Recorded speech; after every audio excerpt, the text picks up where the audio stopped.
Good evening, good evening, good evening. Once again, welcome one and all to another episode of Caribbean Feedback. My name is Curtis Henry. Sitting in with us this evening, we have 1, 2, 3 of our regular panelists and what seems to be a regular family member joining us once again in the likes of Professor Earl Henry. That's right. Yes, thank you for having me. I appreciate it. Yes. Hey, all you hear now, back home, we used to say that fella bright boy. He bright, you know, he bright.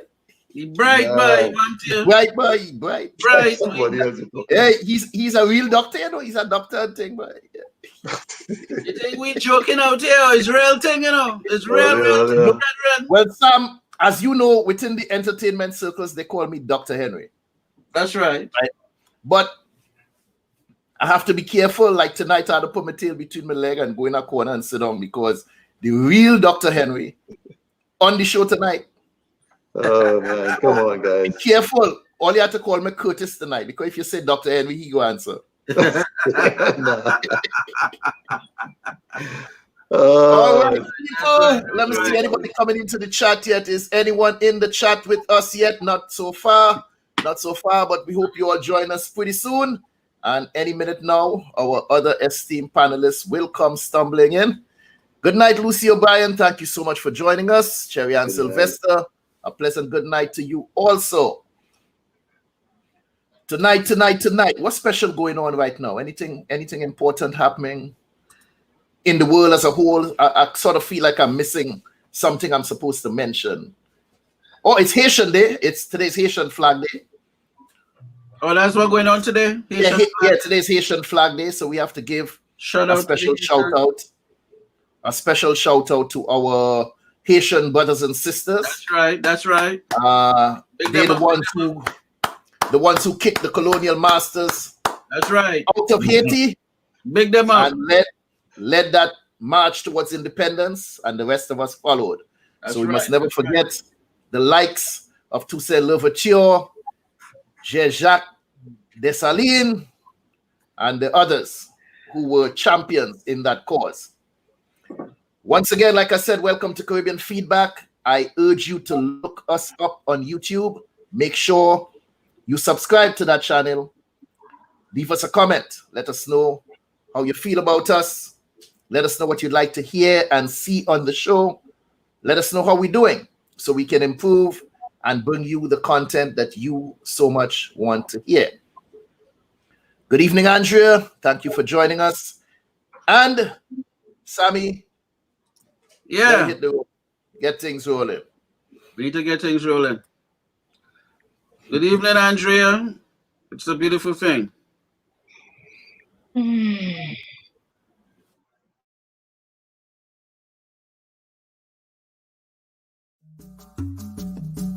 name is Karin Forrester. I represent BantuKreations. BantuKreations offers beautifully made, African-inspired, lightweight, handcrafted, one-of-a-kind earrings in wonderful shapes, shades, sizes, and colors. Please don't be scared of the large sizes. They're extremely lightweight earrings. BantuKreations can be found on IG and on Facebook as BantuKreations. That's BantuKreations with a K.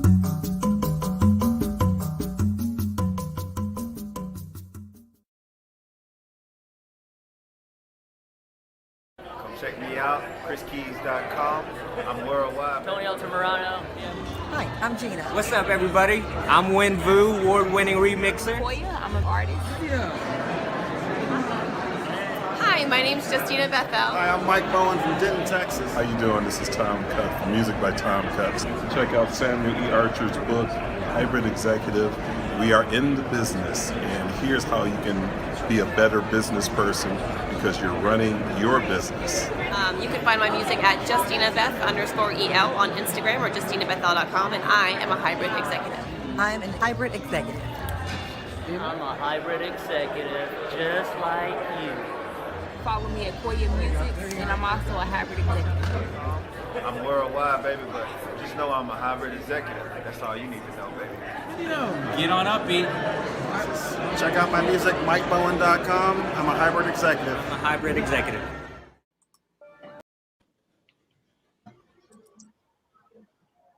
Nice. Oh, we stopping right there? Okay. I thought you was going through with the rest, but we're gonna keep the thing moving. So yes. All right. Since we have we don't have a commercial for Mr. Mark Chase, could you please go ahead, sir, introduce yourself, tell the people who you are. Good evening. My name is Mark Chase. I'm the head of Chase Audit Services. We provide financial guidance for corporations as well as individuals, as well as try to lead some of our folks to programs that are available for those who are struggling and even those who are not. We're very much underutilizing government programs, and there are things to help you with anything from your mortgage and your rent to your internet usage. Please contact me at mchase01@comcast.net, and I will give you any and all information that you may need.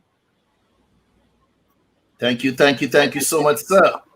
Before we get into the meat of the program, Mr. Henry, Dr. Henry, I should say, could you briefly introduce yourself, tell the people who you are and what exactly it is you do? Well, I'm Earl Henry, originally from the Twin Island state of Trinidad and Tobago, to be more specific. Even though I was born in Trinidad, I consider myself a Trinbagonian, whatever. I am the director of the Masters in Public Health program at Oakwood University, which is located in Huntsville, Alabama. The concentration is nutrition and wellness. So I've been in Huntsville for 21 years, and I worked in New York City for 20 years in the Department of Health, New York City Department of Health. So that's my background in a nutshell. I'm delighted to be here tonight to discuss and to learn from you as we share experiences relative to health and healthy living, which is the key to life. And so thank you for inviting me. My cousin Curtis and Karin, thank you for inviting me too. I had a nice chat with you on Sunday. And of course, my cousin Sam and Mr. Chase, it's a delight to know you from the beautiful island of Guyana. No, I'm just kidding. Beautiful country. Beautiful country of Guyana. He nearly graduated tonight, boy. He nearly graduated tonight. Oh my, it's gonna start out rough. No. Earl, even though they may swim across from Guyana to Trinidad, it's not an island. They're actually part of that continent. I know. I'm just kidding. I have so many Guyanese friends, and sometimes I try to drop names to impress people that I know a lot about Guyana. Supinam, Tiger Bay, Old Boys Town, you name it. Border Market, Starbrook Market. You sound like you went there, man. No, I've never been to Guyana, but I would love to visit Guyana. Nice people, rich place, one of the richest countries in the world as it relates to natural resources. I hope the Guyanese government will administer the 1 billion barrels of oil that have been discovered. So may God bless Guyana. May God bless Guyana and its people. All right. Well, sir, you did say they have beautiful people. I happen to know one Guyanese, and he happened to be next to you on the screen there. So if that was the example of the beautiful people that Guyana have, heaven help us all. Be very careful, pregnant pencil. Be very careful. Moving right along. I'd like to begin tonight's episode by mentioning a phrase that annoys me every time I hear it. Health food. Am I mistaken here? Am I lacking some level of understanding? Because as far as I know, food is supposed to be healthy, to sustain our bodies, giving us energy and good health, thus prolonging life. So where did this twisted sort of thinking come from that food can be something other than healthy? Meanwhile, obesity, heart disease, cancer, hypertension, diabetes, high blood pressure are destroying us in astronomical numbers. And society simply brushes it off as though these diseases are supposed to happen over the course of everyone's lifetime. I've heard people say that diabetes runs in their family. No. The problem is that no one runs in your family. Right. I remember going into a convenience store right here in Florida, and I saw something rather interesting. A gallon of water was $1.39. And a gallon of, get this now, Jungle Punch was 99 cents. They sold water in its natural state at a higher price than the same amount of water with several additives. Before we bring in our guest, Karin, I'd like for you to elaborate on some of the dangers of this item in our kitchen that we tend to misuse and overuse. This thing we call sugar. I think about 50, 60 years ago, people had better controls. People used an average of maybe a teaspoon, possibly two, in hot beverages like coffee, tea. And now people are like triple the dose. Everything is coated with sugar. Donuts. People have gotten accustomed to eating donuts in the morning rather than a nice, healthy, hot cereal or even a cold cereal, a natural cold cereal. Just the habits have changed so much in the last 5, 6 decades. It's astonishing. It's absolutely astonishing. And then we've become more sedentary. We're all working, but we just drive to work and we come home, and so we're not getting the exercise that our predecessors got. So we can't process, all these additives as well as they did. They were working farms or they were traveling distances, every day, physically up and about.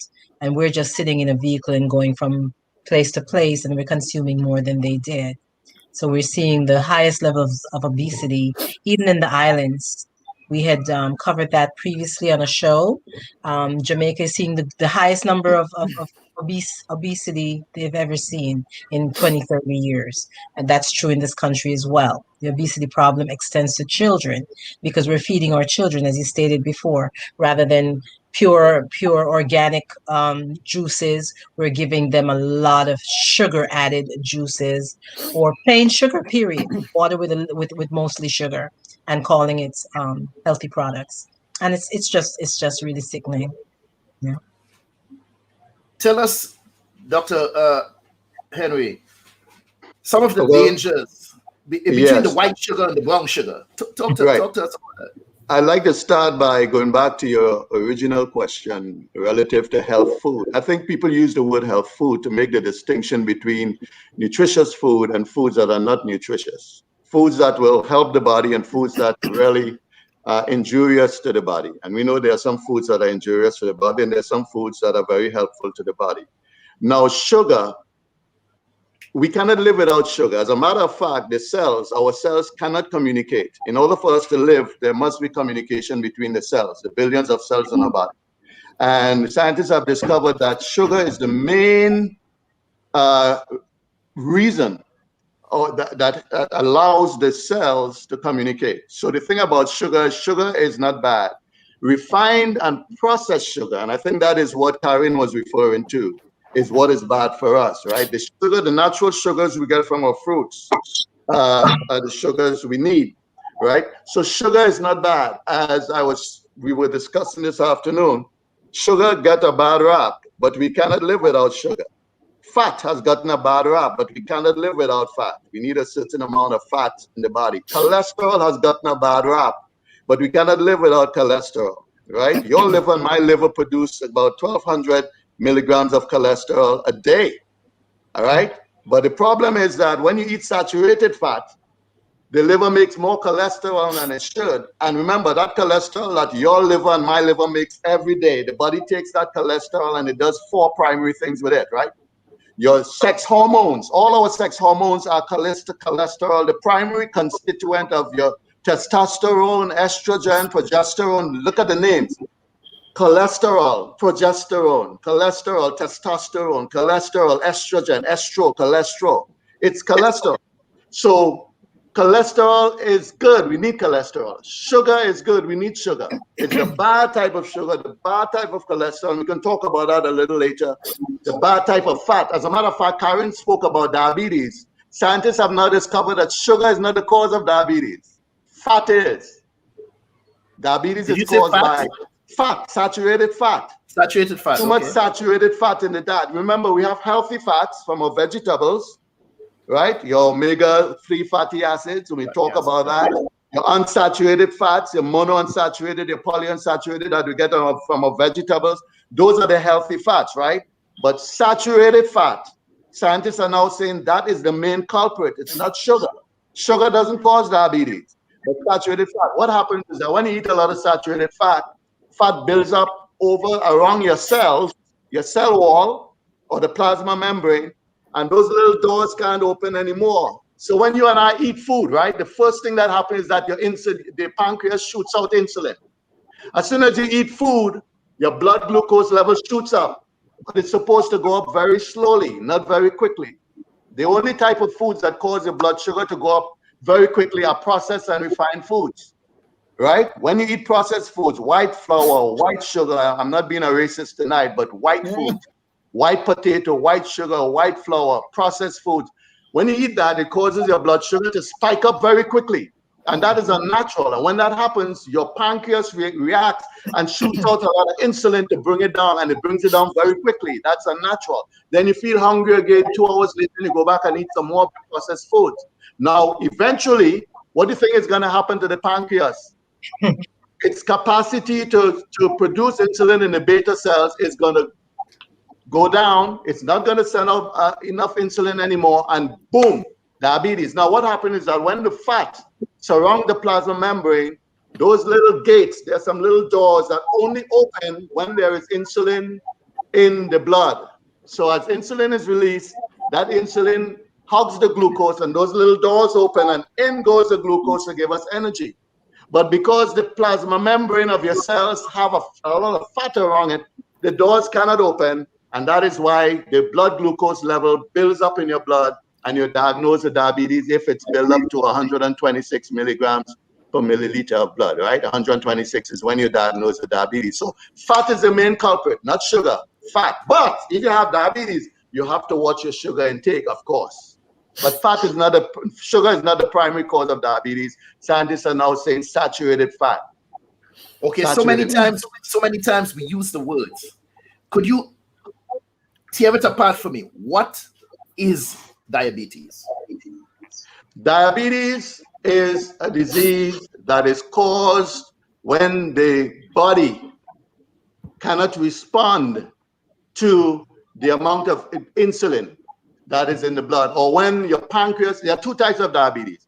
The diabetes type 1, which used to be called insulin, it's now called insulin dependent diabetes. Before, it used to be called juvenile diabetes. You only find that diabetes in little children. And scientists told us that what happened is that whenever you have a childhood disease like measles or mumps or rubella, that's the importance of the vaccine, those can damage the pancreas. And when it damages the pancreas in a little child, then that child is diagnosed with diabetes type 1. So that child would now need insulin because the pancreas is not sending out insulin, right? It used to be called juvenile diabetes. It's now called insulin dependent diabetes. Only 10% of the population has diabetes type 1. Only 10%. 90% of the population around the world and in the United States have diabetes type 2, which was called adult onset diabetes. We only found people who were adults with diabetes type 2. Interestingly enough, now, because of lifestyle, we're even seeing children as young as 9 and 10 and 11 with what was formerly called adult onset diabetes. And why is that? Because of the processed foods, the refined foods. Our children are not exercising as they should. And when all these things happen, it causes the processed foods, the refined foods, like I explained earlier on. When you eat refined foods, the blood sugar level goes up very quickly. That's unnatural. It's not supposed to be that way. When you eat foods that are high in fiber or plant-based foods, natural foods, your blood sugar level goes up very slowly. That is natural. When you eat processed foods, refined foods, your blood sugar level goes up very quickly. That's unnatural. And when that happens, your pancreas then shoots out a lot of insulin and brings it down quickly. That's unnatural, right? And so our body can take a licking. Our body is very resilient over the years, but eventually the pancreas will say, I had enough of this crap. The pancreas would say, I had enough of this. It shuts down, and there you are diagnosed with diabetes type 2. But it is reversible. Diabetes type 2 is reversible. Yes, it is reversible. And how do you reverse it? Lifestyle. That's the key, lifestyle. We all know what we need to do. I'm a health teacher, but I still find myself not going to bed on time, eating late sometimes. I say I should know better. But if we do what we know we're supposed to do, we can live a qualitative life. As a matter of fact, scientists discovered that we all have the genetic capacity to live to be 120 years. When the Bible says 70 years and by reason of strength, it's talking about everybody. People who drink, people who smoke, people who don't sleep, people who don't. That's what the Bible is talking about. If you go to Genesis chapter 6 and verse 3, it says your days shall be 120 years. And scientists have discovered we have that capacity. But we don't take care of ourselves, and so most of us die before we reach 100. You go to Loma Linda, as I told you this afternoon, there are people in Loma Linda who are 101, 102, 103, 104. They're driving cars. They're walking without walking stick. They're swimming. They're playing tennis. These people have been living a lifestyle for years of getting enough sleep, drinking enough water, not stressing themselves out, getting the rest when you should. Like Karin talked about Friday, and I think Karin is talking about time for me to rest. Right, Karin? Weekend, you rest. Right? And so we have to find time to rest. Rest is very important.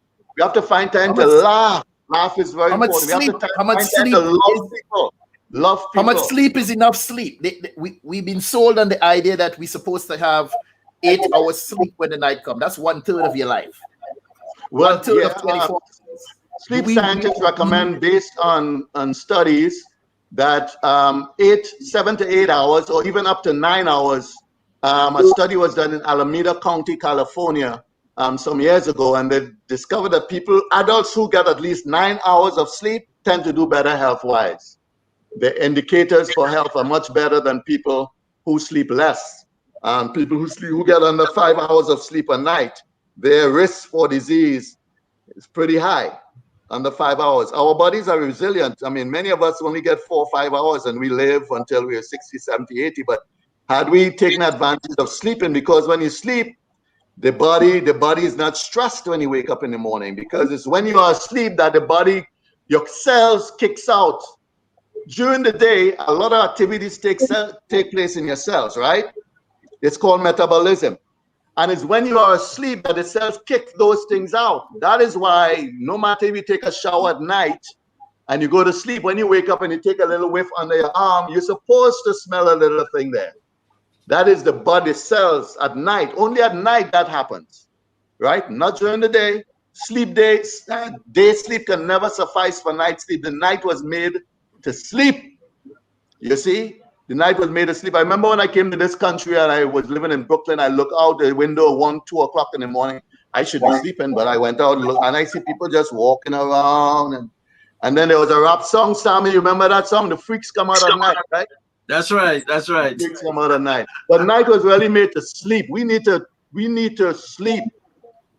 Make time to sleep and try to get at least 7 hours of sleep every night. It sounds like we need to move to Loma Linda. Oh, no, not really. We just have to change our lifestyle wherever you are. Wherever you are. But it's a culture. Could someone speak on the cultural differences and how this affects us when it comes to eating habits, when it comes to lifestyle habits? I'll open the floor to someone else. I don't want to do it. Culture. Well, culture impacts our eating. Culture impacts the way we handle stress, right? Interestingly enough, there is something that is called it's protein. There's a type of protein that we all need, right? There are nine of them. And in order for us to get those 9 proteins, unless you eat meat, when you eat a piece of meat, I'm talking culture now. When you eat a piece of meat, you get all 9. They're called essential proteins, right? They're very important. You only get them through food, amino acids. But when you don't eat meat, like some people decide they're not going to eat meat anymore, you have to complement some foods in order to get those 9 essential amino acids every day, right? And amino acids are important for enzymes and hormones and antibodies. They're all protein. Antibodies, hormones, enzymes, right? Interestingly enough, you have to combine some foods. And the main foods in most countries, when you combine those foods, you get all 9, like beans and corn in Mexico, right? When you go to China and Japan, they eat tofu and rice. That gives you all 9. And so it's very interesting. Culture, it really impacts the way we view food. For example, I've been to Japan and stuff. When you go to Tokyo, the people in Tokyo are dying close to the same rate as people in the United States from lifestyle diseases like diabetes and hypertension. They are, because they eat their McDonald's. You find McDonald's in Kentucky, and you find chicken and all these kind of things. When you go out in the rural area of Japan, you find a lot of people living into their 90s and 100 because the people don't eat those fast foods. They eat tofu and rice and fish and rice and vegetables and stuff like that, right? It makes a difference. And in addition to that, most of us look at diet. Diet is only one part. In addition to that, in the rural areas, they walk more. They're not as stressed, you see. In the urban areas, people don't walk as much. You take the subway or whatever, even though I know I used to do a lot of walking in Brooklyn, Sammy, right? You in the urban areas, people don't walk as much. They don't eat healthy and stuff. And so in Japan right now, and even in Hong Kong, I've been to Hong Kong, they have close to the same rates of diabetes and hypertension as people in the Western world. But when you go in the rural areas, you don't see high rates of diabetes and hypertension anymore. So culture and lifestyle do impact, our life, our longevity, the quality of health in a big, big way. I was going to. Sorry, go ahead, Mark. To step on your toes here, Doctor, but if you look at the United States and you look at rural areas, for instance, where you live here in Florida, as you come to the more rural areas, the incidence of hypertension, diabetes goes up because of poverty, because of the lack of any other way to get anywhere but a vehicle or something that transports. So if you look at a child, a 10-year-old in Jackson, Mississippi, versus a 10-year-old in Brooklyn, New York, the 10-year-old who walks to PS 42 on Rugby Road, at least that child is walking a half a mile per day. You look at that child in Jackson, Mississippi, he's eating Cocoa Puffs, he gets the bus, he comes back, he eats some more Cocoa Puffs, one jelly sandwich, every type of biscuit, and me and my brother have a joke, man. You go down in the South, everybody's one biscuit away from a heart attack, including the kids. Yes. Well, you're not stepping on my toes. I agree with you. I referenced rural areas in Japan and China. Mm-hmm. The behaviors are different than rural areas in the States. And you're exactly right. In the rural areas in the States here, because the people are poor, as I was telling my cousin Curtis today, I drove by McDonald's today, and I saw where they have like a burger, a drink, a fry, and something else, or maybe 2 burgers for $4, right? Mm-hmm. Mm-hmm. People are poor. People eat what they can. So in the United States, in the Western world, the rural behavior in the rural areas mirrors behavior in the urban areas as it relates to lifestyle. When you go to Japan and China, where you find the longest living people, The people who live in the rural areas, their lifestyle is completely different than people who live in the urban areas. So you're right, 100%. So you're not stepping on my toes. I agree with you 100%, my brother. You're on point there. You're on point. You mentioned Loma Linda. Sorry. Come on in, Dr. Go ahead. Judith. No, I'd like to say something about in terms of culture, lifestyle, also family life. Yes. The way we were raised, and the way we're taught. And I some time ago, I'm sorry. I just realized. Good night, everybody. I just realized I didn't say hello. I watched somebody buying stuff in the supermarket, food, groceries, and I've been on food stamps. You know, when life hits you, sometimes you do what you got to do, and when you tell someone sitting there like, "Oh my God," I say, hush your mouth. You get what you need when you need it, and you use it and move on. Yeah. And so, but I've seen people buying groceries with food stamps, and they think the way I view it, they seem to think that it's the more groceries you buy, and not necessarily the good stuff that you buy. Right. And I remember I had some people for breakfast while I wasn't working, and I have a child, so that's when I had the food stamps. And I remember the people that came to breakfast. I'm one of those crazy people. I'm still going to entertain when I'm not working. So they came for breakfast, and one lady said to me, she said, "Wait a minute, you have Tropicana orange juice and you're not working?" And one of the things, education in terms of health is poor among us, especially white or black, poor. Yeah. And what I recognize, seeing people buying stuff in the supermarket, and that little incident, what she said to me about the Tropicana, is that people don't understand that maybe 50 cents more could get you whole wheat instead of white bread. Yeah. But they don't have the education. And that's something that I wish I could do for people. Say, no, I promise you, 50 cents more, you can buy a better quality bread in terms of nutrition. And these people are buying the long thing of white bread. Yeah. And the biscuits and this stuff. And people say it's cultural. I think it's training. I mean, I think that we do what we see, and we just keep doing it, not recognizing that we can do differently. So education in terms of diet. And the other thing is that the Bible, as you said, sir, Dr. Henry, it's powerful that the Bible talks about eating in moderation, doing things in moderation. That's right. And so I believe years ago, a doctor here in Georgia told me that I had diabetes. So I'm one of those, well, you got to show me what you're talking about.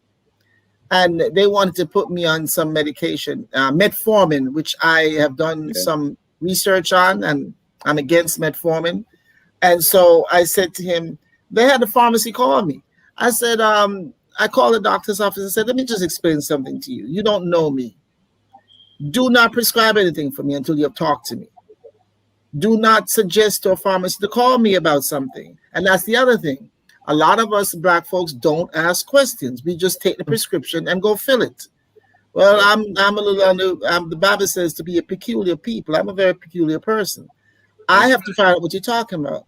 So what I said to the doctor's nurse was, what you needed to do was call me and say, listen, whether come in or on the phone, let's discuss your options. Let's talk about if you're going to change your diet. I've been working out for over 20 years. So obviously I have some idea of the value of physical exercise. So talk to me. And I never took it. And what I've done is that I've watched my diet, not just looked at it. When I say watch my diet, I get silly. I'm like, not looking at the plate. I've watched my diet, and I tend to be one of those. I have some cookies. I have a piece of cake. I'll have some ice cream. I have all that I want. I don't have a lot, and I don't have it that often. So I think what you're saying, and I'm listening to what you said, and it's so simple and powerful. Yes. I work out sometimes maybe 10 minutes a day, maybe 20, but I do something, and I physically. So I'm saying I'm in agreement, with what you're saying. I mean, who am I to be in agreement with you? What you're saying makes perfect sense. But I wish that we had more education in our families and that we would correct each other. That when we see each other doing something crazy, not to cuss somebody up and say, hey, you sure you want to eat that? Like me and Mr. Mark and Mr. Sam about the stuff they drink. You know, sometimes they show you the stuff they drink. And I'm like, why are you drinking that stuff? And they say, oh, it's nothing. But whether we do it lovingly, what are you doing that for, Sam? You know what I'm talking about. Why you bringing me in the conversation just so like... You're part of the conversation. You're part of the conversation. Anyway, Dr. Henry, as I was saying, I really, and what I'm saying is this. I'm a person, when I lived in New York, I used to buy every once in a while this thing called Mississippi mud pie. It's a chocolate cake. It's decadent. It's wicked. It's sin. That should never go into my mouth. And then I would get Haagen-Dazs vanilla ice cream. And I would eat it together. And then I put the container on my nightstand and I go to sleep. And so I know what it is to do wild, foolish things in terms of my diet. But I also wish for us all that we would learn to learn. Because learning what we're doing and how to stop it and prevent is so powerful. If we learn, I can have some ice cream, but I can't have it every day. And I don't want to have it every day. And I think more than stopping everything from is teaching us how to be moderate in what we do. I'll say this. I don't eat sweets. I don't eat cake, candy, I'm not into that. Now, it's sweet enough, aren't you? You give me any type of animal, I'm gonna eat it from the rooter to the tutor. You understand? Oh, Jesus. The pigtail, I all of it, the oxtail, chicken foot. I'm gonna eat all of that. Anything that's green. Chicken curry. Every time we discuss health issues, I have to mention to our brothers and sisters who continue to eat what I refer to as slave food. We're talking about scraps that should be fed to animals are being packaged and marketed to us, especially in our community. Stuff like pig skin and this tripe and intestines of animals that some people use and make pudding. These stuff is garbage. There are animals that probably won't even eat that stuff. Why do you both about eating this? Oh, yes, they do. And in Guyana, you eat all of the animal. You waste not, want not. Okay? That's remnants of slavery, my brother. Man, that's remnants of slavery when we had to survive. And they did whatever was necessary to feed everyone in the field. Have you eaten in Ghana? And you see when they slaughter... You see when they slaughter a cow, is all the cow get eaten, including the tripe and everything else. But that's what I disagree with you. Every morning, people they puncture a vein in the cow's neck and put it in milk. Okay, to eat. You waste not, you want not. If you choose not to eat that, that's fine. What Curtis is referring to, I want to go back to what Dr. Judith said, and she's so right. Moderation is key to good health. Moderation is the key to good health. And of course, Dr. Judith referenced the Bible. 1 Corinthians 9:25 says, he who strives for the mastery will be temperate in all things. He or she who strives for the mastery. If you want to strive for the mastery in health, you have to be temperate in all things. And that includes some words that are synonymous with temperance or moderation is temperance. Words like self-denial, self-control, balance, right? And Curtis, at the top of the show, you mentioned health food, and I said there's a distinction between foods that are nutritious and that are really good for the body and foods that are not. And what you are referencing there relative to my friend in Guyana, the foods that we have, and it speaks to culture again. I mean, the pepper pot, the fried chicken, these things taste good. I mean, these things are delicious. But the fact of the matter is those type of food ought to be the exception and not the rule. Right. If we want to be healthy. We have to be we have to exercise moderation.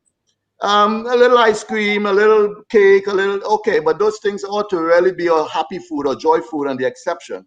If we want to experience quality health, qualitative health, long life, we have to really go back to eating more natural foods, plant-based foods. Fruit. I mean, the science is clear. Fruits, vegetables, nuts, grains, legumes, right? And you try to eat your food as much, at least 50% of your food's raw. A study was done in the same Loma Linda, right? Where someone did a study comparing vegetarians, and by the way, the vegetarian diet is not the most healthy diet. The vegan diet, as we know it, is really not the most healthy diet. The most healthy diet is a diet that is exclusively plant-based, where you eat at least 50% of your food raw. We're talking about eating a salad every day, eating fruit salad, eating vegetable salad, eating your foods that are lightly steamed, your vegetables. When you overcook your vegetables, you lose a lot of nutrients, right? Those are the foods that provide the nourishment that we need, the fuel. We buy a car. When you buy a car, you get a little book called a manual. That book tells you what type of gas you need to put in your car, when to inflate your tires, when to, right? And we follow that. If we follow that book, your car will give you good service. You don't want to put any gas. The best gas, the premium gas, the premium fuel for our body is a plant-based diet, right? When you eat meat and all these things, you're putting regular gas in your body. That's regular gas. You want to put premium gas. I had to plug this thing up because I realized I didn't have this thing plugged up. And so my friend from Guyana, I understand. And of course, I like my little turkey and stuff because I do eat a little meat every now and then and a little fish every now and then. But that is the exception rather than the rule because I really want to. Let me ask you then, historically, okay, we are, as human beings, hunter-gatherers. We did not sit on farms and plant things and then wait for them to grow and then yam them. Who told you that? Who told you that? Who told me that? Wait, you mad? Who told you that? That's a question. That is a question, not a statement. Who told you that? I think he lived historical fact. Historical fact. We did not place ourselves on farms until we developed the technology to do it. Okay, you hit. Who is this proverbial we you speak about? Oh God! Are you reading from Afrocentric history, or are you telling me about caveman history? No, I'm telling you Afrocentric history. We are still hunter-gatherers. Please tell me where you read that. I love to read it. Where all these big farms where the wheat grows and we planting carrots and yam and all of this. We would plant and take as it grew. Okay? This is nonsense. Hold up. Plant-based diet required. Hello. Everyone came from the jungle. Which jungle? We were all in the jungle at one time. Which jungle? Which jungle? They're different ones. I don't know. You'd have to do a little lineage check and see which one you came from. But we were all in the jungle, which is what Mark is talking about. And because we have the ability to do what we are doing right now, to talk and understand each other, a certain level of consciousness and understanding, we moved out of the jungle. And now the world is where it is. So I think what Mark is referencing is that, okay, when we improved certain things, we had to make up for those other things. And now, you fast forward to where we are. This is what we're talking about right now. That it's an improvement. That's what I'm saying. I don't know that it's an improvement. Look, if you watch an animal, development. Bears eat blueberries when blueberries are in season. They pick strawberries when strawberries are in season. They eat meat when meat is available. Okay, which is what we did. This is what we did. We didn't sit and plant, 500 acres of this and 500 acres of that, and then sit and eat corn.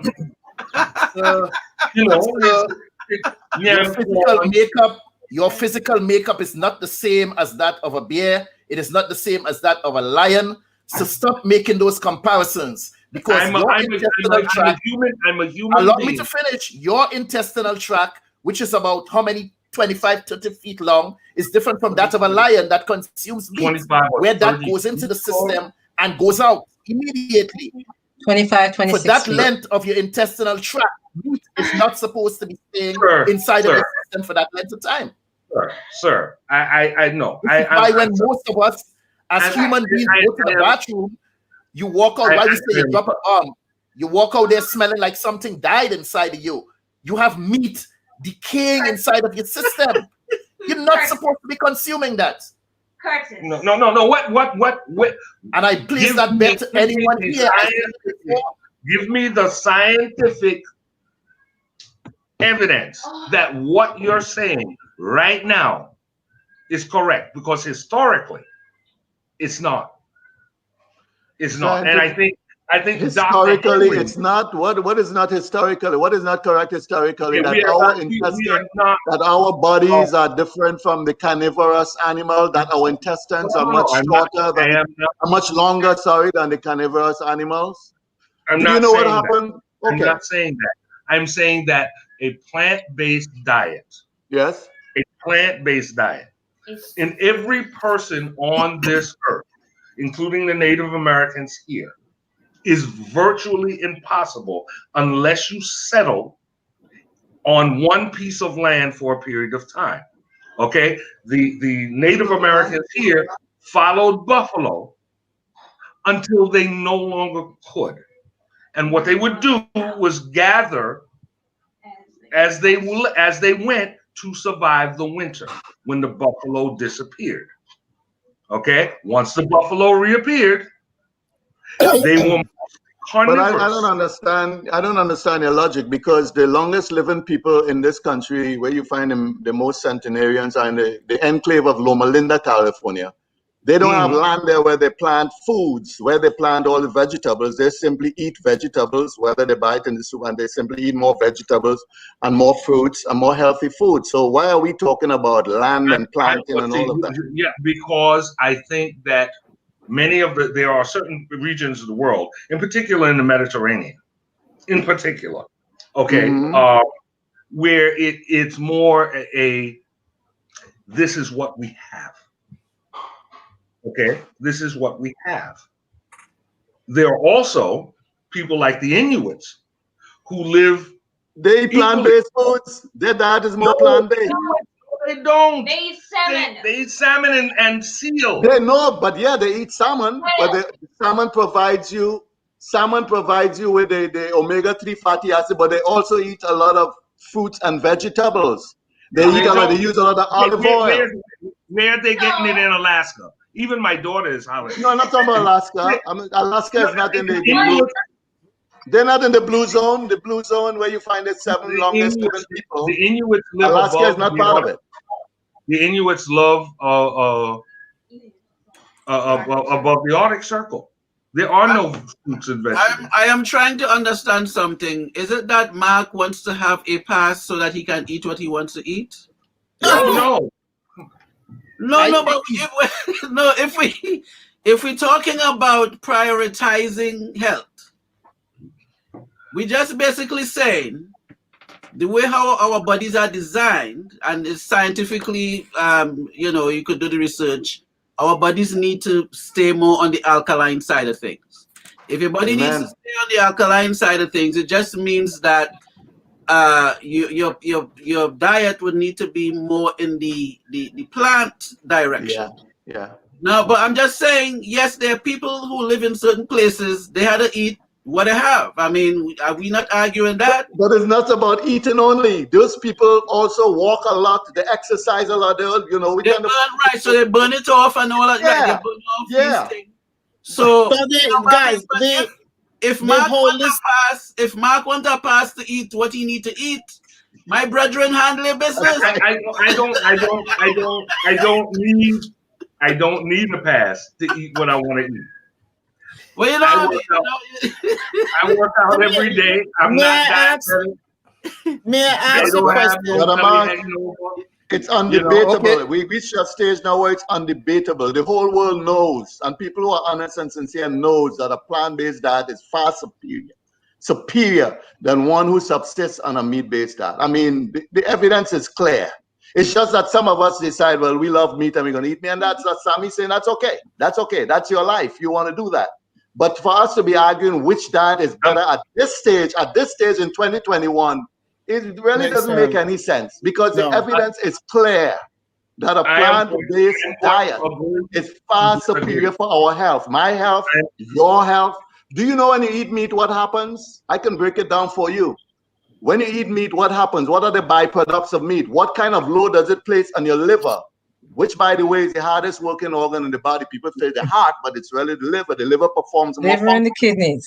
The liver and the kidneys, exactly. The liver and the kidneys, and they communicate. Now, when you eat a piece of meat and that meat is broken down, the byproducts is very toxic to the body. Much more toxic than plant protein is animal protein. And what has to deal with that toxicity is your liver. The best thing that you can do to support your liver is to drink a lot of water and exercise, right? When the liver has to now neutralize the toxins, right? The purines, the nitrogenous waste, the ammonia, that's from meat, right? You get some ammonia from plant, but it's not toxic to the body. When that happens, and you don't drink enough water and you don't support your liver, eventually what happens? And then if your liver would not detoxify all that stuff, it goes through your bloodstream to your kidneys, and it affects your kidneys. So there's a relationship between kidney disease, purines, gout, and meat, eating meat. Yeah. I mean, I like a piece of meat every now and again. I enjoy it, but we have to be honest with ourselves. It's not the diet. It's not the best diet for us. It's really all messing with my groove, because on certain times I visit people and they cook up something nice. You know, I just want to eat. What's going on? You all have. I eat meat sometimes, but it's the exception. Thing. And I don't understand all at all. Who is the audience? Let me bring this. All right, hold on. Let me bring this back moderation. around. Dr. Judith said moderation. Moderation. Let me bring this back around. Karin. Moderation here. No moderation. Hello. Karin. Moderation. Karin, I'd like for you to come back around. Talk to us for a moment about the relation between proper diet and extending sexual health. All right now. Extending sexual health. Yes, extending. Well, I don't know about extending sexual health. Where did that come from you? Hopes. I think Dr. Henry said, as in Earl. No, someone misunderstood me. Someone asked a question. I didn't say you get all the nutrients from meat. I say you get all the 9 essential amino acids when you eat a piece of meat. Right? Remember, the largest amino acid pool in your body is in your muscle. When you eat a piece of meat, you do get, no matter what type of meat you eat rat, you eat dog, you eat cat, you eat snake. Once you eat meat, you're going to get protein, because the largest protein store in your body and my body is in our muscles. There's where we have all the amino acids. So when you eat a piece of meat, piece of dog, a piece of cat, piece of whatever, you get all 9 essential amino acids up front. You get all 9 essential. They're called essential because you get them from food.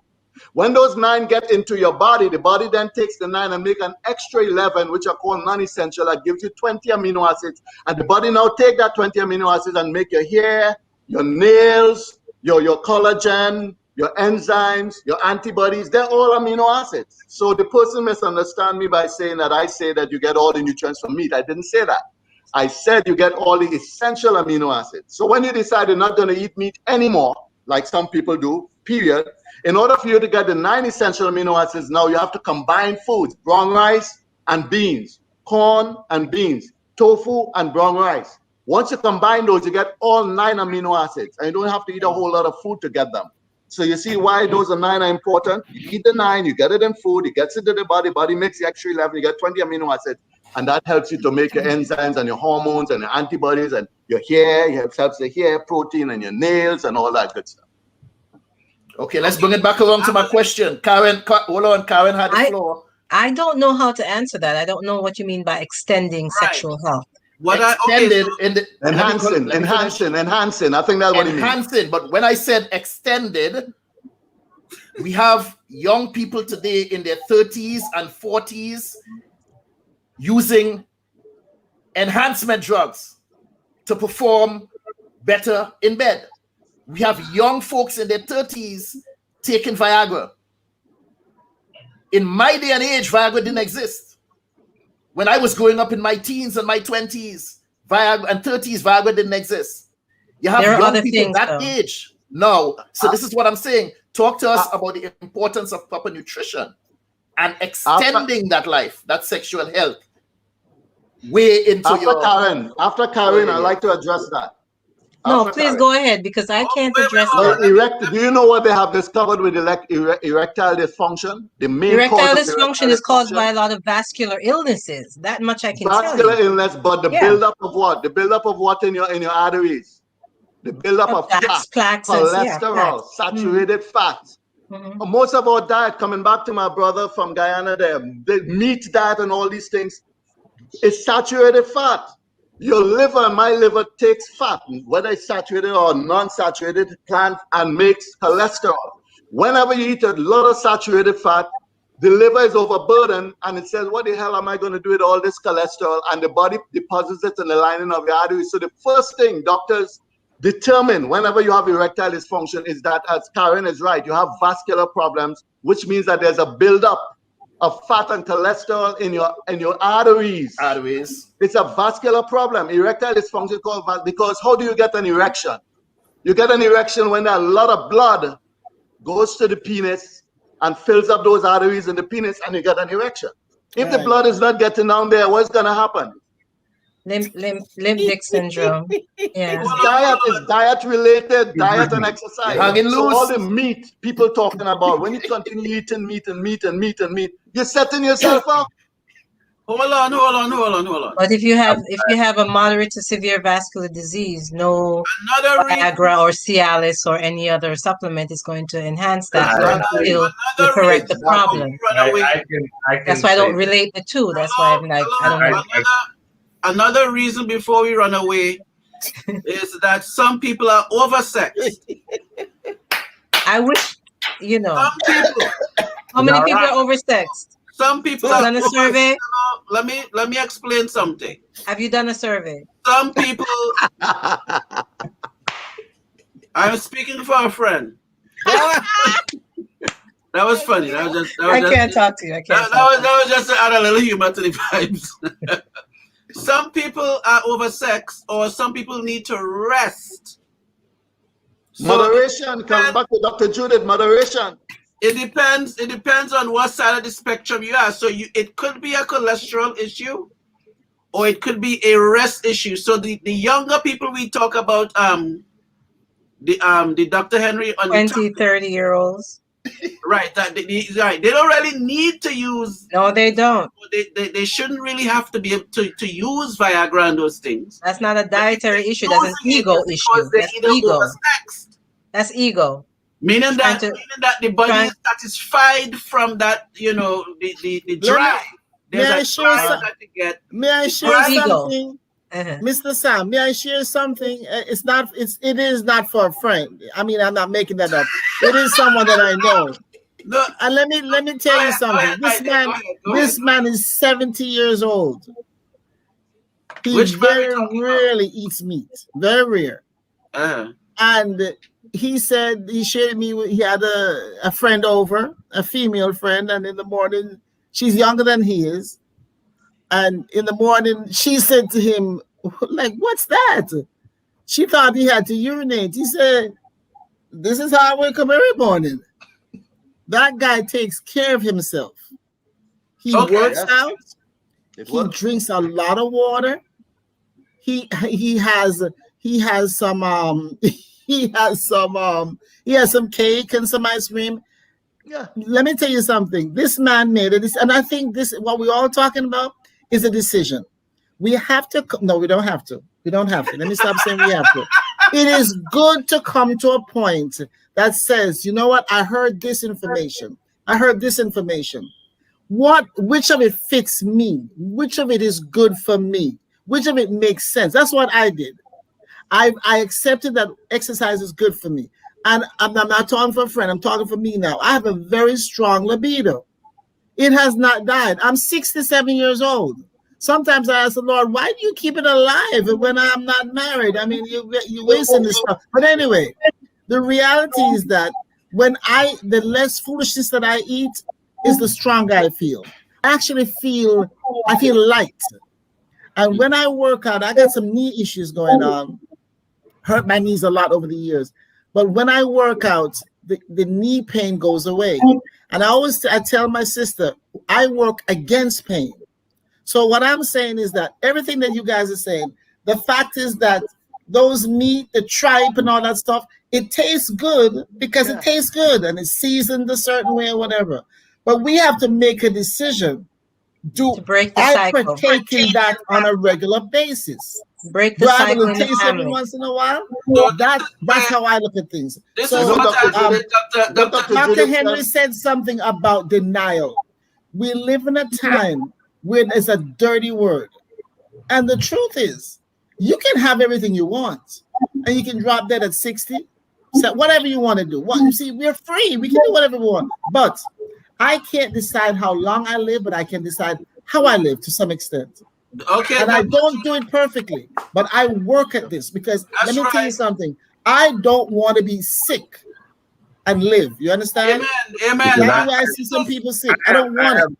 This is a personal decision. This is the point. I want to interject. I want to interject something at this point. I've spent my life as an athlete. Interject. I've spent my life playing football, running track, training boxers. Okay? And I have heard this is the type of diet you need for this is the type of diet you need for that. And I'm good with it all. You need X amount of water during the day, and I've seen, kids fall out not from lack of water, but water intoxication. Okay? Moderation. That's overdoing it. Let me complete my thought. Okay. I used to talk to my father all the time when he was alive, who was a physician. I stumbled onto something as a young athlete in college, which is why I've held my position in this conversation. A plant-based diet can be helpful for some who have predisposed disposition towards obesity or towards liver problems. But if you're doing the work, if you're putting in the work, you should be at whatever age you are. If you're walking 3 miles, 4 miles a day at my age in your 60s, if you are doing the things you should be doing, you really should not have these problems. Even the black up man in Guyana who walks 4 miles to the rum shop, and he's 93 years old, he's still walking back and forth to the rum shop. Yes, he's taking in all sorts of toxins into his liver, into his kidneys, but he's doing the exercise. But what is this quality of life, Mark? Oh, come on. What is this quality? You can be 90. That's a good Listen, question. you can be 90. You can be 90 and stumble to the rum bar. You can be 90 and piss all over yourself because you can't manage. You can be doing that, and you can pee on yourself on your walk to the rum bar because you can't hold your urine anymore. I'm not getting into that aspect of it. Okay, but that's part of what I'm saying. Which aspect you're getting into? This conversation, we had this. We agreed to disagree. But somehow you won't settle on something. You came back again talking when we were talking about 15 minutes ago because you're not satisfied with it. Okay. At the end of the day, Mark, I will not agree with you that we should be and eating cow tongue and cow ears and cow intestines. I will not agree with you. So I will not agree with you. You keep bringing it back. Are we done? We done with that. I believe at the core of Mark. I believe at the core of Mark's heart, he knows that one particular diet is better than the other. That's what I believe. I have a little point I want to make. Dr. Judith, if your knees are giving you some problems, you're probably running low on gelatin. You need to eat some cow heel soup, okay? I got Arthur in my knees, and I'm working on it. Thank you. Karin, diet and breast cancer. Diet and breast cancer. You're just gonna put those two words together.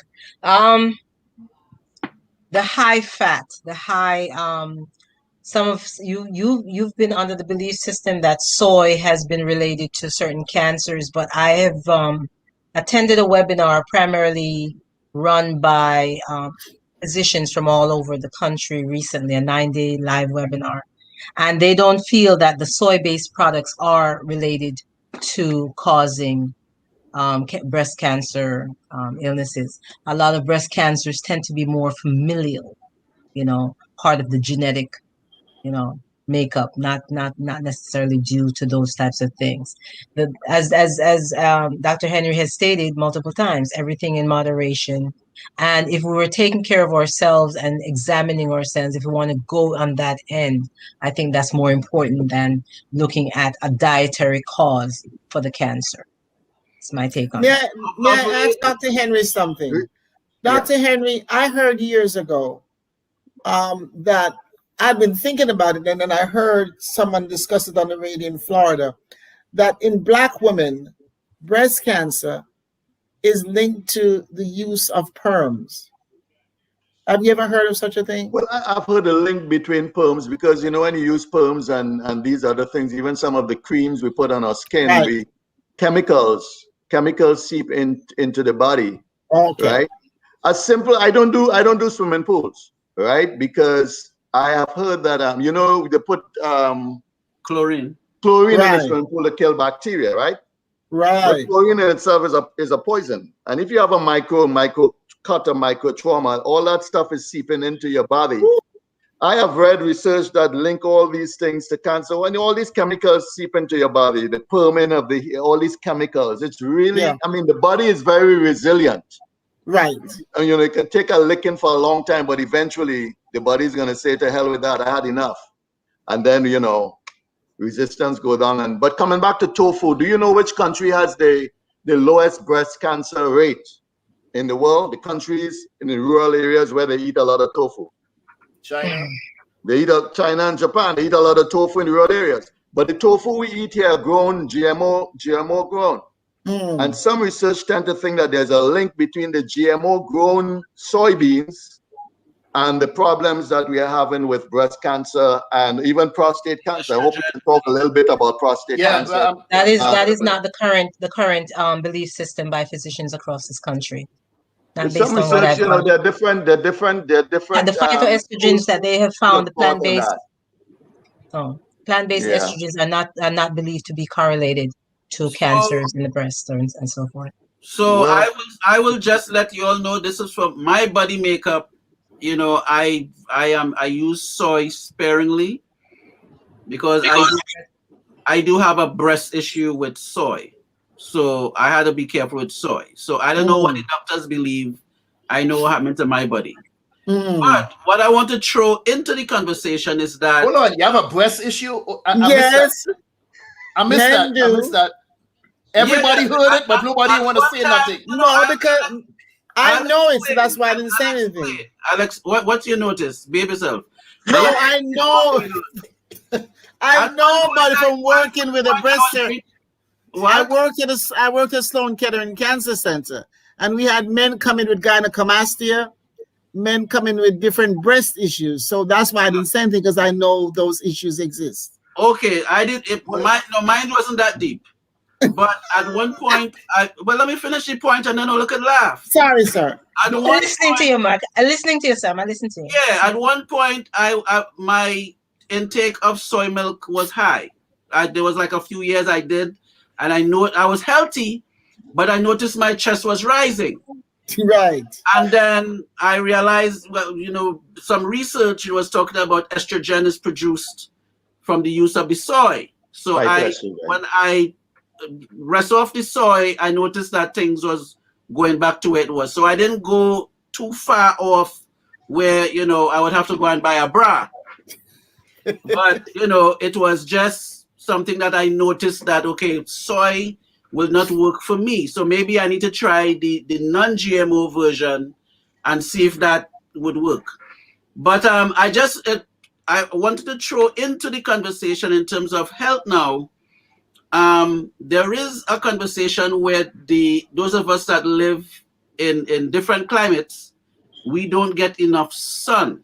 So our vitamin D is low because we inside most of the times with the AC. So your lifestyle sort of dictates certain outcomes. So in terms of the breast cancer aspect, could there be a link now from the lack of the sunlight, especially the melanated folks like us, because we're the sun people? We're supposed to be in the sun to absorb that direct energy, from the sun directly. So I want to throw that into the conversation. Research has shown a strong link between vitamin D and cancer prevention. As a matter of fact, vitamin D is now considered the most potent anti-carcinogenic vitamin. So one of the things I tell people when I go around to do my health lectures is that when you go to the doctor, basically for physical or annual, they take your blood and they check it for your glucose or your cholesterol level. But the doctors don't usually check for the vitamin D levels in your blood. You must ask specifically that they check your vitamin D levels. And research has shown that if your vitamin D levels are high in your blood, your risk for all cancers are very low. There have been a strong correlation between low vitamin D levels in the blood and increased risk for all cancers, including breast cancer. So vitamin D is very, very important. So again, you're right. We need to go out there and get the sunlight or supplement with vitamin D if you think you're not getting enough vitamin D. Dr. Henry, I wanted to suggest a social piece to this this vitamin D lack sometimes in Black folks, is that Black folks are often worried about getting darker. So they're scared of the sun. And they don't want to go out there. And then I'm hearing that Black folks have to be aware that we should be wearing sunscreen. We have skin. This is skin. And they should be wearing sunscreen. So tell me. Well, we have this pigment in the skin called melanin, right? Right. And it takes a Black person about 30 minutes, according to research, in order for that sunlight, in order for us to make the amount of vitamin D we need each day, which is 400 milligrams vitamin D. Vitamin D, in addition to being anti-carcinogenic, vitamin D is also important for the absorption of the most abundant mineral in your body and my body, which is calcium. In order for calcium to be absorbed in your bones and in the tissues of your heart, because calcium is important for skeletal muscle contraction and also the muscle of the heart contraction. So there's a link between vitamin D and calcium absorption. Also vitamin D and cancer prevention. So vitamin D, the melanin, slows down the conversion of what we call 7-dehydro. Remember I told you your liver makes cholesterol and the body takes that cholesterol and do 4 primary things. One of the primary things is that the body takes the cholesterol that your liver and my liver makes every day and makes something called 7-dehydrocholesterol. That 7-dehydrocholesterol is found in your bloodstream. It's found in your bloodstream, and the arteries that is close to your skin, when you go out in the sunlight and the sun hits your skin, it converts that 7-dehydrocholesterol to vitamin D. But the darker you are, the more melanated your skin is, it takes about 30 minutes for that conversion, 30 minutes of exposure. That is why as Black folk, we came from the land of the sun. White people, it only takes about 5 to 7 or 5 to 10 minutes. And Asian, it takes about 10 minutes, 15 minutes for that conversion to take place. Right. And so as Black people, we really need to be out there more. We need to expose ourselves to more sunlight during the day because of, of the melanin. The melanin, it slows down the conversion a little bit. Right. So the darker you are, the longer you're supposed to be out there every day in order to make the vitamin for that conversion to take place. So we need to go out there and get it. It doesn't mean that you have to be outside in the sun for 30 minutes, 30 straight minutes. It means 30 minutes of exposure during the day. Could be 5 minutes now, 5 minutes there, whatever. That is what it means. So we got fixed. Let me tie this in to a point that Antonio Phillip just brought up. In terms right now in Trinidad and in a lot of places, it happened here, right here in America, with the COVID rules, where they recommended that we stay inside and we're not getting that exposure to the sun, which that vitamin D was also helpful in fighting against COVID. But yet still, all of their attempts to prevent COVID were adverse effects because now they have us locked up inside. Well, that don't mean literally, Curtis. They don't mean literally you must stay in the house. You can go out in the yard. Yes. And walk around your house. Yes. In Trinidad? Yes. Yeah, go to the yard. Earl, I saw a tape the other night. They came in a guy's yard and arrested him for not wearing a mask at night. That's crazy. That's crazy. But you could wear a mask and be outside. That's crazy. This is what's going on. If you're outside without a mask and it's you alone, why would they arrest you if it's you alone? If you're outside without a mask with other people around you, then I could see that. The police in Trinidad, that's why. When I had the virus, when I had the COVID, when I had the virus back in January, I was told to go outside. Yeah. And it was freezing, and I put on double clothing, and I went out and I walked 15, 20 minutes. I was weak as anything. But I'm one of those people, tell me what to do, and I'm going to do it. And my son said, Mom, you got to get outside. So I'd go outside. As cold as it was, the sun was out. And I'd go walk for 15, 20 minutes and come back in. Amen. When you have a cold. In all seriousness, I think a lot of what we're talking about in my mind is that old thing back from the beginning, and which I believe in. I believe. Yeah, that thing when we're sick, we stay in the house. That's against good health. When you're sick is when you should go out. When you're sick is when you should take a shower, hydrotherapy shower. Go outside when you're sick, walk around. You should be outside when we're sick, not in the bed. When you lie down in the bed, you're making yourself more sick. Because that's what I did. But I really believe some of what we're talking about, on some level or the other, comes back from the very start. We are rebellious people. Yeah, we are a rebellious, undisciplined people. We want to do things our way, and we want to convert people to do it our way. And what I say is this: I cannot control how long I live, but I'm going to do my best. And you see, I've gotten to the point, because I used to try to influence people and say, no, I stopped because I was wearing myself out. So what I've learned is to live the life. And now people say to me, you know what, the way you're doing this, I got people at work starting to have apple cider vinegar. Yes. They're starting to work out. I didn't make them do it. But guess what? They look at me and they're saying, man, she's 67. I'm 50. I'm 40. Yeah. And she's in better health. Now, I'm not saying I know something's going on inside of me, but from what I can tell, I'm doing pretty good. So what I'm learning in every area of my life, and I go back to the term holistic, that we should be concerned about mental, physical, spiritual. We should be concerned about all of that. Yeah. And when we leave one piece out, when we leave one element out, we're going to be in trouble, because it's a unified thing. You know, the Bible talks about the body working in unity. The knee and everything is connected. So if we learn not to shun information, not to get angry with the messenger, not to be frustrated by the messenger, and I believe in that.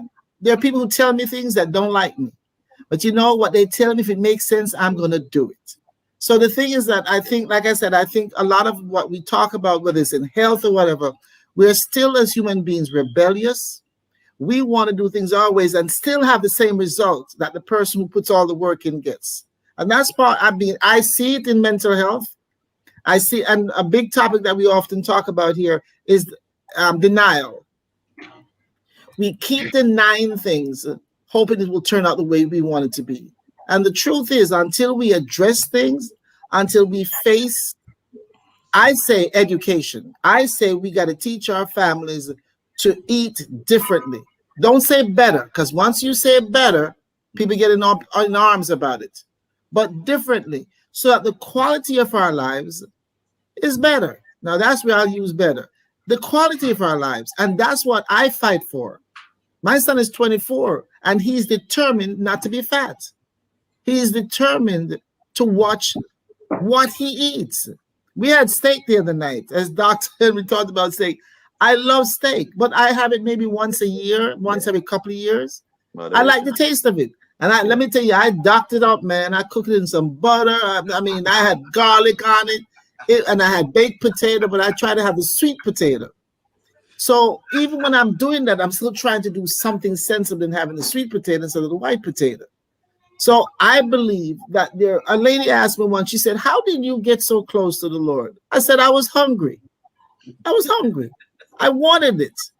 And I believe the same thing for health, physical, mental, and spiritual. We have to want it.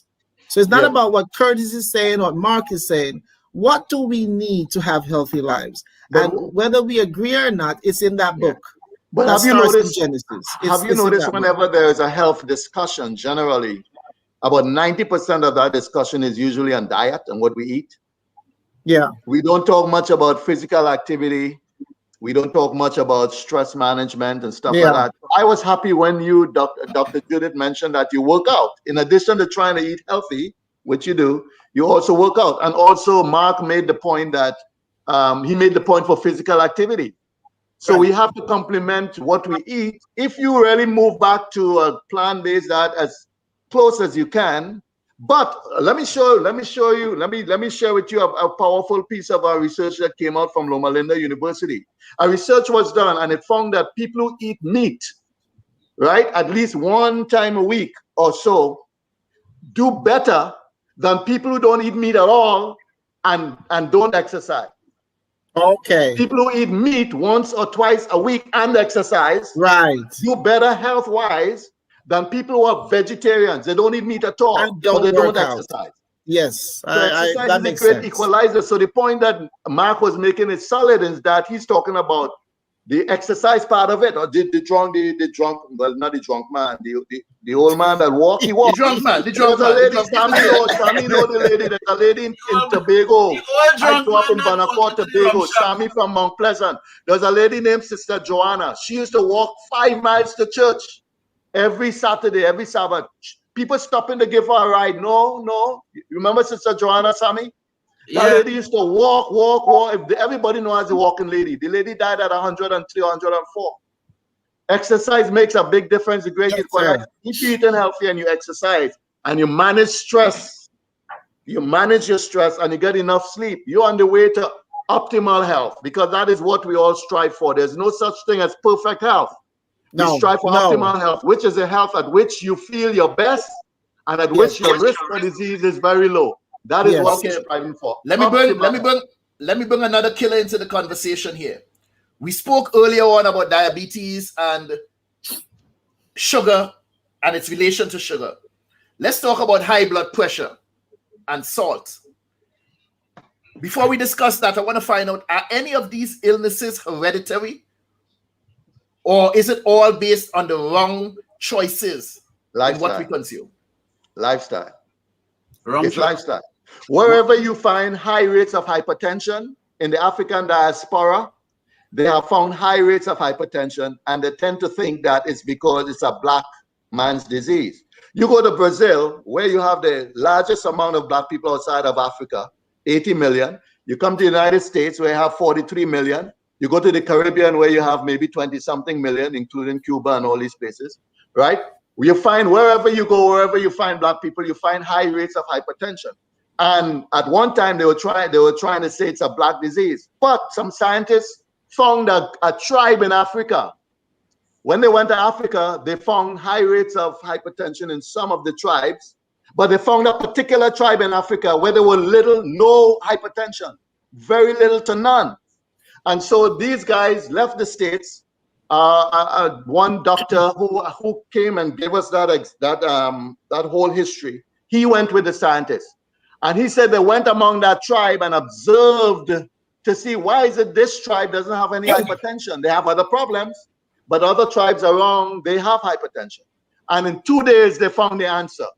The main food for that tribe is bananas. The other tribes, their main food is cassava, corn, different things. But this tribe, bananas. And they said that made the difference. Why? Bananas are high in potassium. Potassium. And potassium made the difference. The reason why we have problems with hypertension is that we don't eat foods that are potassium neutralizes sodium. In your body and my body, there's a pump called the sodium-potassium pump.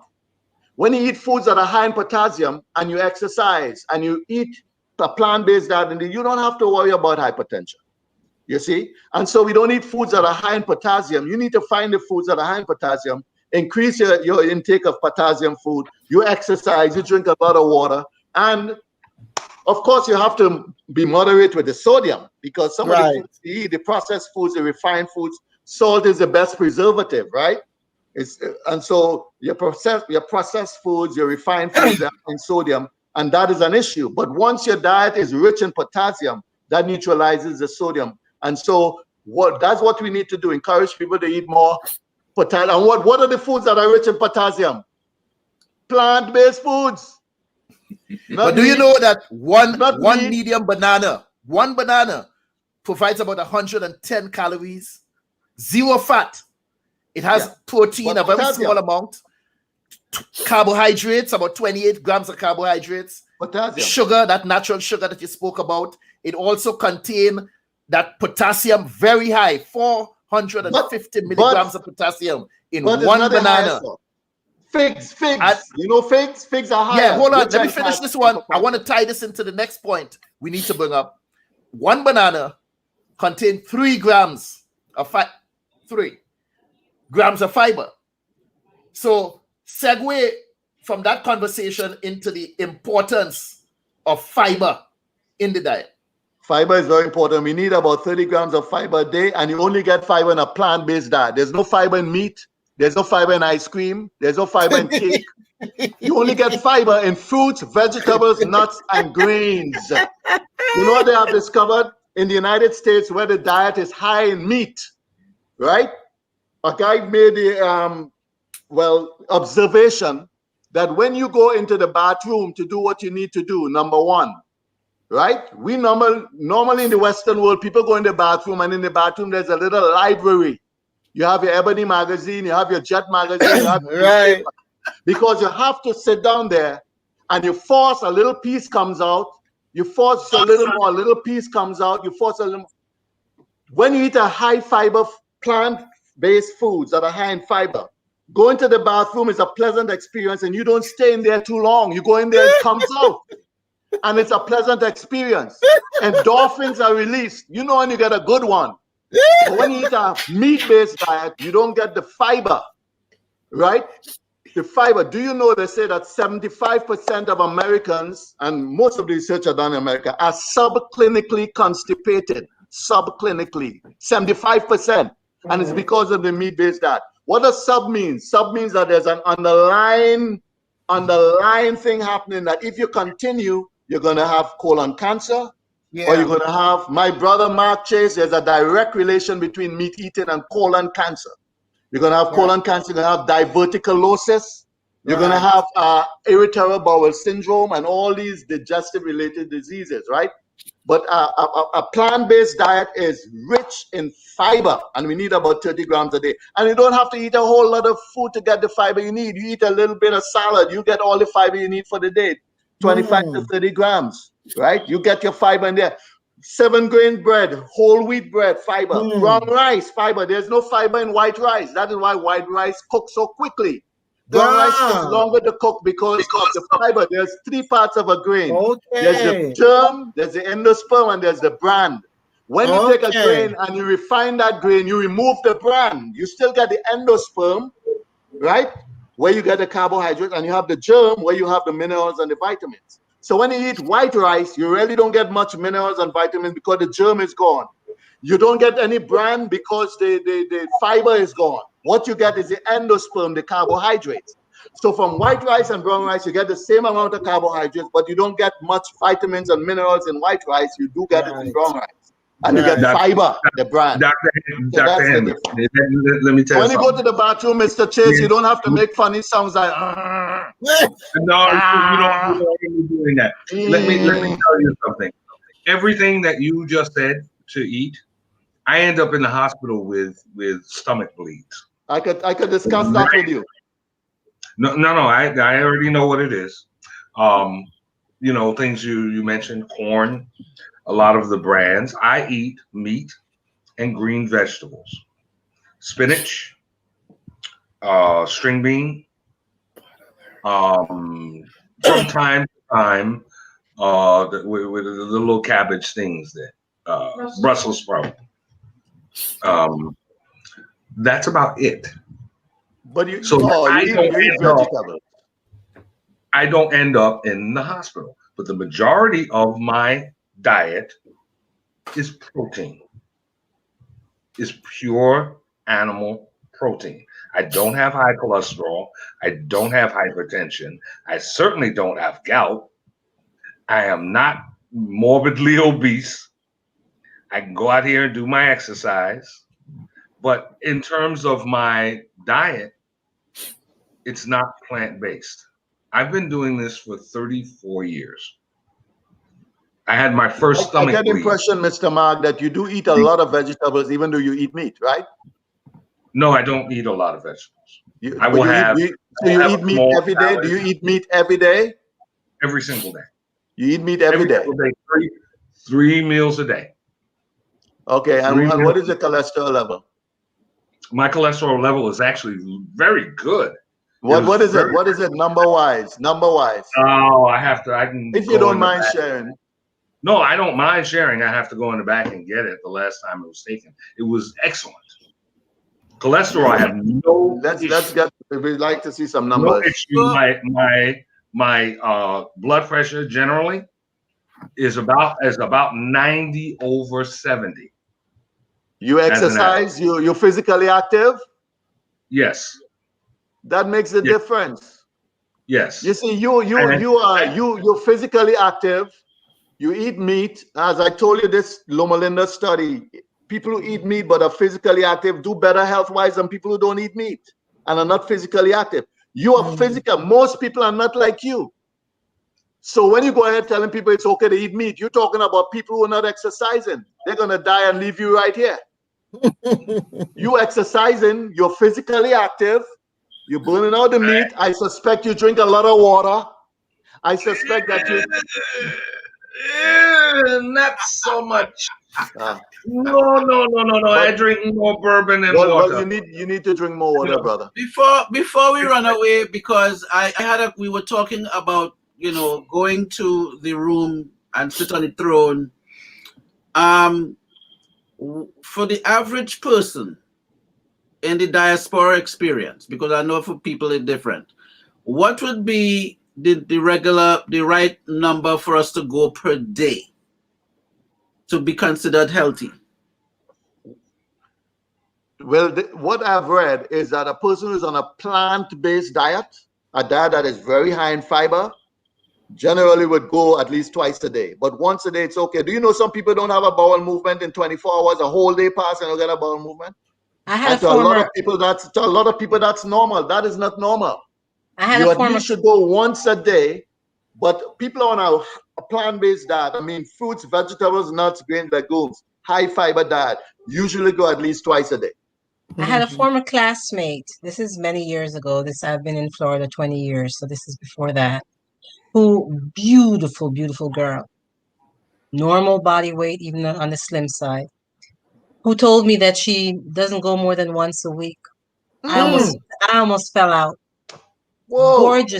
Gorgeous young lady. So it's no weight issue, no nothing, vibrant, blah, blah. And I remember her telling me her mom had some type of amoeba infection. and was having a lot of issues with that. But I remember thinking, like, my God, she thought this was normal. This was normal for her once a week. Once a week. I would love to know. I would love to know Yeah. what her status is right now, but I have not kept in touch, so I don't know. Once a week. I had a friend Once right here a in week. Florida. I had a friend right here in Florida. He invited me out to breakfast one day, and he said, "Come, let's go to this restaurant. It's a beautiful place. They serve some nice food." I said, "Bro, I'm not in the habit of eating out like that." He said, "Come on, man, let's go." Okay, I obliged. And this place that he took me to, when I looked through the menu, I couldn't believe it. And I'm sitting there looking at him. Are you serious? And he ordered, I want to know who convinced us that 2 aborted chicken fetuses, some pork sausage, and a couple slices of a pig's ass is a healthy breakfast. This is what he had on a plate: sausage, eggs, and bacon, together with some pancakes smeared with butter and coffee. Don't forget the syrup. Gotta have some syrup. And, yeah, the syrup, the with the fructose corn syrup inside of it. And then told me that he goes to the bathroom like once every 3 days. Wow. I said, brother, you need to check yourself out. That is not healthy. No. Sad to say, I lost him a few years ago.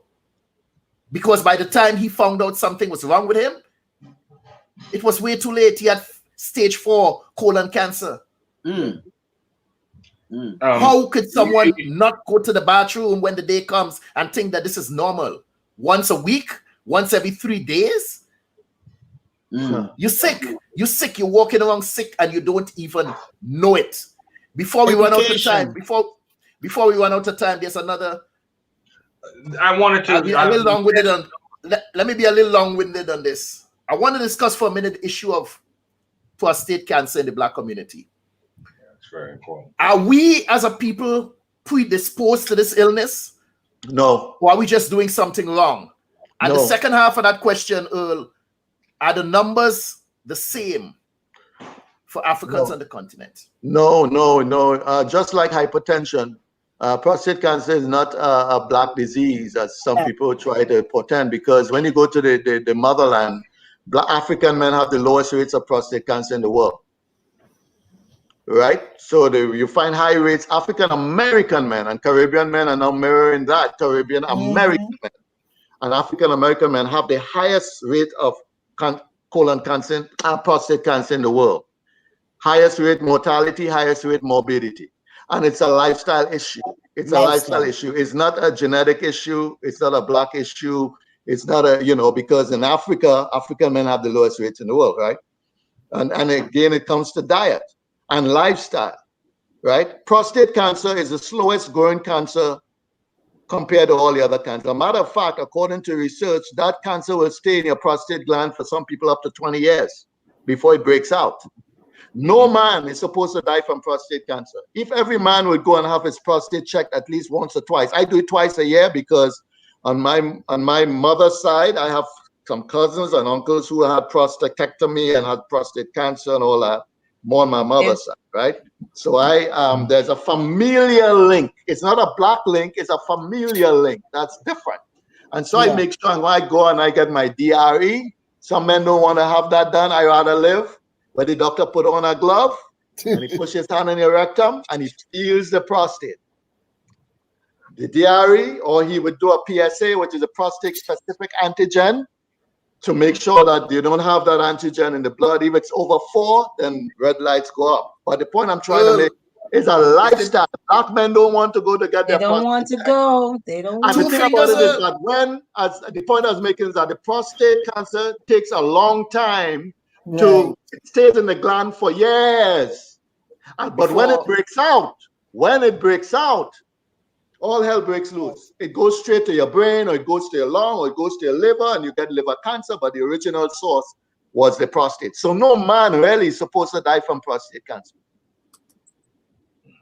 If a man should go and get his prostate checked every year, right? Because it's easy to diagnose prostate cancer and it's easy to treat. If the cancer is in the gland, it's easy to treat. You can treat it, or you can do a prostatectomy and take it out. Personally, I'll take it out and live, right? I have a friend, someone I knew in Brooklyn. I think Sammy might know him too, a brother Innes, who the doctor told him he had prostate cancer and told him, well, you need to take it out because, you know, and he decided he's not going to take it out. And he died. He probably would be alive today because, you know, and of course, there's a relationship between prostate cancer and erectile dysfunction. So let me ask you something. Let me ask you something, Earl. Or even BPH, but which I know. Hyperplasia. What is the purpose of the prostate in the body? Oh, the prostate provides fluids that would help the sperm, the little spermy things to swim. Seminal fluids, the prostate. The prostate plays a very integral role in sexual health. Yeah, right? What it does, the prostate, it combats the acidity of the female sperm. This way, it gives a safe passage for the male sperm to go without being destroyed. So that's the purpose of the prostate. That brings me now. Yeah, so let me bring up Antonio's question again.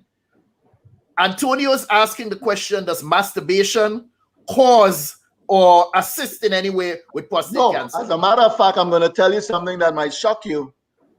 Studies have shown that men who are not sexually active are at higher risks for prostate cancer than men who are sexually active. Hallelujah! Men who masturbate are at lower risks for prostate cancer than men who don't have sex, who don't masturbate and don't have sex. That is scientific research. Is that because it backs up on them? Yes. And crystallize? Yes. Yes. So I have a cousin who died from prostate cancer in his 40s, and he was pretty much like a celibate man, never had a girlfriend. He wasn't gay or anything like that. But he never got down, you know? He never handled business. Yeah, and so Dr. Henry, what about in women? Can long periods of celibacy cause any kind of dysfunction in the female organ? I have not seen any research to support that as it relates to the female. I'm asking for me. That's a good question. Ain't no friend what over I've here. read is that some studies tend to suggest that women who are not sexually active, have never been sexually active, might be at higher risks after they cross 50. Oh my gracious, I got to get married right away then. Those studies are, those studies are not conclusive. They're not conclusive studies, right? What you say to me, Marchese? I said, what did Marchese say about that problem? We can work that. Get from me. No, sexuality and having sex is very good for health. Oh, of course it is. Being sexually active is very good for health. Very good. The part about being sexually active that is not good for health is when you have sex with people you don't know and they give you STDs and all that. There you go. But being sexually active is very good for your health. It's good exercise. It's good for the brain. It's good for the heart. Thank you, sir. But Dr. Henry, you said something about laughter early. I laugh a lot. I mean, I laugh a lot. But also the choice. Hold on, Matt. Excuse me. Henry, I'm sorry. Everything's delayed. Oh. And I got my one hearing, so watch me now. No, what I'm saying is that I really believe that what Dr. Henry said. There's a joy, in my estimation, in sexual activity. But who you choose to engage with is just as important. Yes. It's a spiritual link. It's an emotional link for, I think, not all women, but for this woman. So if I'm just going to have sex to get rid of whatever, it's actually hurting me. Yes. It's not helping me. Yeah. So that's why I tell people, I said, you want it, you want to have it, but you got to be careful who you're doing it with. That's true. Because sometimes it's like you're backtracking and you're not doing yourself a favor. Because I often tell people, I'm a mental health therapist, Dr. Henry. So what I tell married couples, I said, listen, you've got to have sexual relations and look in each other's face. You got to like the person that you're engaging with. All of that leads to healthy sexuality and better quality life. Missionary here, Sammy. You gotta look at each other's face. As a missionary talking about it. Listen, people having sex and they grimacing and they look all ugly and crazy. Like you gotta enjoy this. No, so but we are adults. Why we are adults. There's nothing like having sex with someone you love. Yes. Someone you care about. Yes. Sex with someone you really don't care about. It's not the same. No. Why are we getting so scientific with this thing? It's not scientific. It's all about health. We talking about health. Yeah. If you are backed up, hello. If you are backed up and you need to go, you need to go. No. I need to that's Sam. That's when you want to pee. Flowers and all kind of thing. I need to go. No. I'm here about all of them things. If that's your problem. Go with the one you love and the one you care about. If you're hungry, you go in the restaurant, you order a meal, you say, look, I want number 12. It's $15. Bring me food for me, please. I need to look in the chef eye on nothing. Well, you know what? I like to look in someone's eyes. As TD Jake says, intimacy. I love that. And if I can't have it, I don't want none. No, but you're right. Consider you're completely right. We'll have a conversation about that. I want to know more. Listen. I am spiritual based. You're plant. You're not plant. You're meat based. Mark, go ahead, please, with the numbers. You went for the numbers. Dr. Henry asked me for my numbers. LDL was 92. Too high. HDL 45. Oh, good. HDL 45 is good. 45 is good. Very good. Anything under 60 is good. Your cholesterol is good, not because you eat meat, but because you exercise. You do a lot of exercise.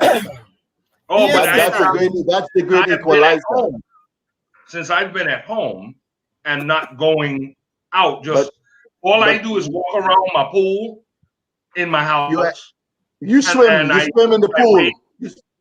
My weight said I'll take a swim, but I have since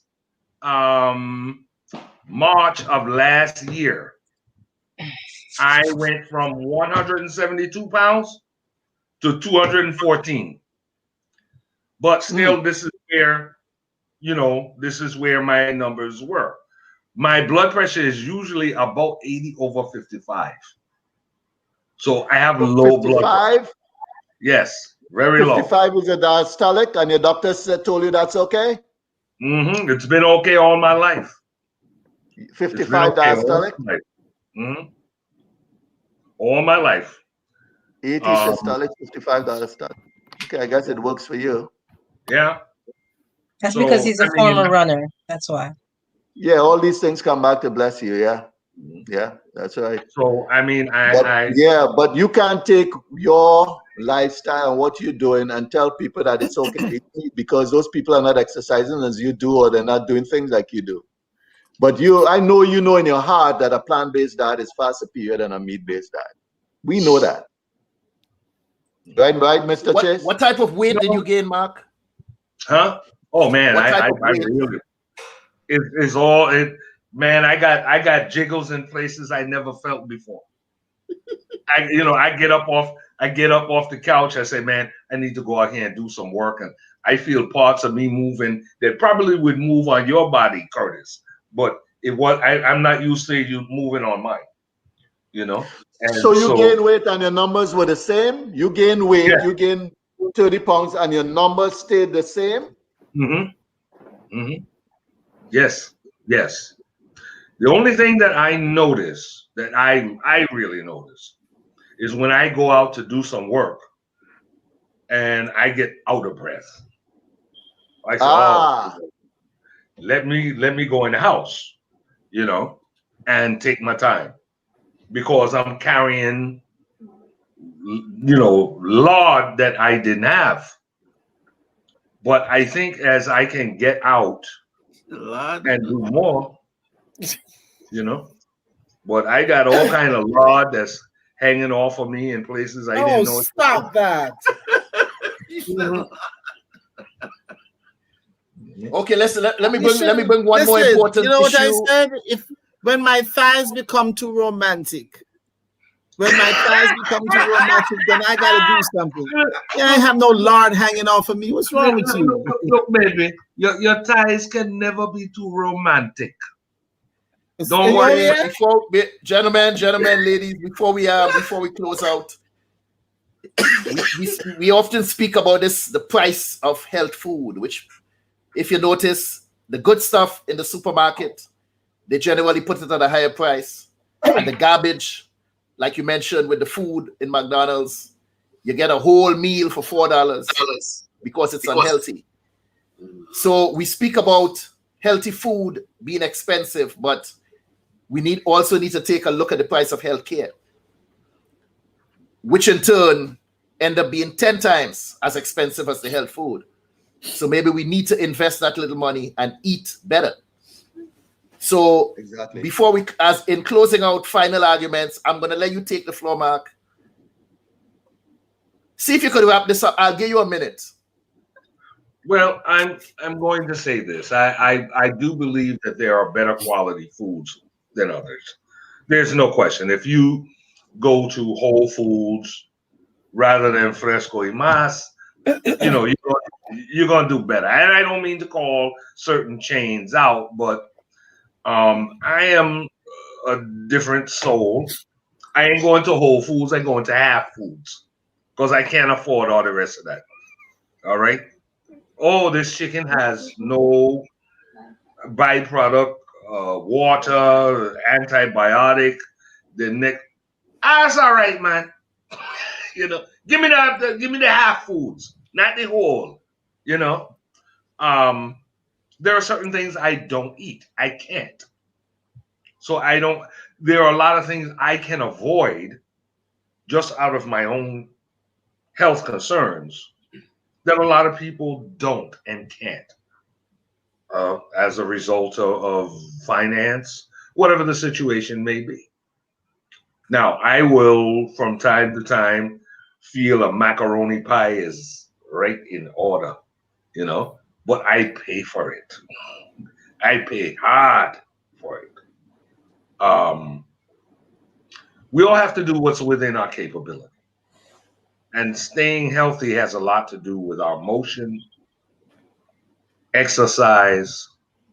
Even if you just do leg squats or, arm raises, whatever you do something. Do something. And then what you consume becomes less consequential. That's where I'll wrap my thing up with that. Karin, give us some sound advice as a healthcare professional. Sound advice is that I agree with everything in moderation. I don't believe that I can change people's minds. I've changed my mind over the years. Since I was about 14, 15, I stopped organ meats because I saw the damage being done to my parent, my only parent, my mom. I stopped red meat. And it was all not because anything repulsed me about the food, but because I needed to improve my health. I finally was able to give up chicken, which I loved. And it's just all to try to make myself better and to, as Dr. Judith stated several times, to live a better quality of life. It has been very important to me for a very long time. And I think if people looked around them, in my immediate area, which is Lauderhill, Florida,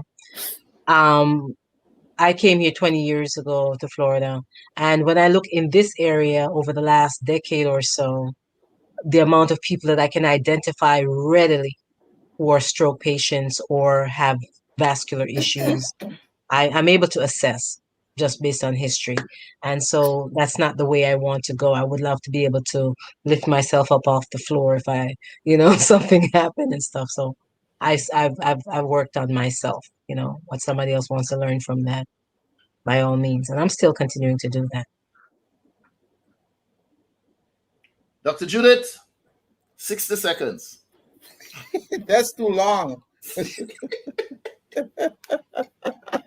Listen, I believe basically what Karin just said in a nutshell, and I believe that it's a choice, it's an individual choice. I have been sick a few times in my life, and I don't like the feeling of being sick, so I stay away from it. I have an attitude, which I tell the devil. He talks to me about stuff. I said, "Go to hell. That's where you live. Leave me alone." I like living a certain way. I like joy. I like looking at happy things, and I've had losses in terms of people dying and all of those things, and they hurt. Grief is a part of living. So I've learned, and I'm continuing to learn by the grace of God, to balance things out. I ask for that. I ask for balance, because out of balance is rough. I've lived out of balance, and I like having my emotions mixed with my thinking, and not one outweighing the other. And that's all health. All of that is part of good health, is having your mind functioning as well as your body does. And I would dare to say your body functions pretty good if your mind is functioning pretty well. So when I hear stuff, somebody asked it earlier, how do you do these things? And what I say is, I make a decision. And my son told me the other day to write a book, and the title of it should be Move the Damn Chair. Meaning, make a decision. People tell you something, and and Dr. Henry said it, in your heart of hearts that what they're saying is intelligent. You don't have to like them. You don't have to marry them. You don't have to sleep with them. You just have to get the information. And I get wild when I see people hear something that makes sense, and they issue it because it's you said it, is not the person that they like said it. Just get the information. And I believe in mind, body, and soul. I believe that they all have to work together. And the bottom line is that I have to make the choice for it. And I don't want to be a burden on anybody. That's another reason why I take care of myself as much as I can. I don't want my son to be burdened with taking care of me. So it's all there, mind, body, and soul. And whatever we do, I don't drink because I get tipsy real fast. And I have a natural high that drinking messes with. So why bother? I have my own. You're drinking through a glass to get you high. I just wake up and I get a high. So I try to stay with natural things. I do my best not to fake feelings, and therefore I don't eat fake food. I'm kind of natural, and I like it. So as Karin said, all I can do for anybody else is to live what I believe in, and hope they'll get something from it, and they'll emulate it, and it will work for them. That's it. Is that over 60 seconds? Probably 5 minutes, huh? No, you're just there. Oh, thank you. You done? Yes, sir. I don't want to get this tonight. Mr. Archer. Yes. Very informative program. I want to put a quick disclaimer. Sometimes I'll say things in the show just to give the show a little vibe. So, yes, it's very good, as Dr. Judith implied, that you want to see in the person eye and all of that. I just needed to come from the other point of view. You needed to do what? From the other side of the point now, every certain word Curtis wanted you to say again. Every coin have two sides. There was a crackling in the earphone. I didn't quite hear you. You wanted to do what? I don't remember. You'll have to rewind the show. You'll have to rewind it. But I guess Earl will be after me. Earl, before we forget, Diane wanted to know about migraine, so just keep that in mind if you have any advice on that.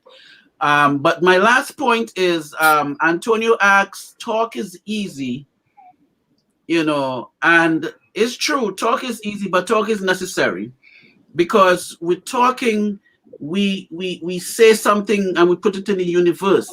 I want to lose weight, or I want to improve my health, or I have goals, and you say it. And when you say it, the other senses receive that energy. You say it with the voice, your ears hear it, it goes back into your head, and it goes to the brain, and you reinforce these things. So when you want to get a complete gym system for $199, buy it. Yes, pick it up. But when you bring it to the house, set it up too. Yes. Set it up and leave it in a place you could see it. Yes. And a month or two might go and it will go on it. But because you see it every day, you'll eventually go on the complete gym and start doing something. Okay. You know? But plant positive seeds plant positive seeds and reinforce the positivity within yourself. And in terms of if you go to the supermarket and things are expensive, but you believe that the body you have is important, just buy white course and don't think about it. Is either that or something else? And that's my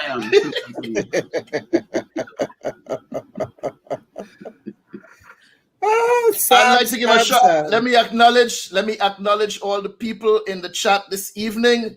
Denise Williams. She says she's seeing trace through you. She said, don't try to cover it up, Sammy. Diane, okay, we're gonna come back to you on that answer. Antonio, Antonio left us already, but I want Earl to touch on something there too. We need more primary health care. Denise, Antonio said you are what you eat. Sherry Ann says she work out harder when her thighs start to misbehave too.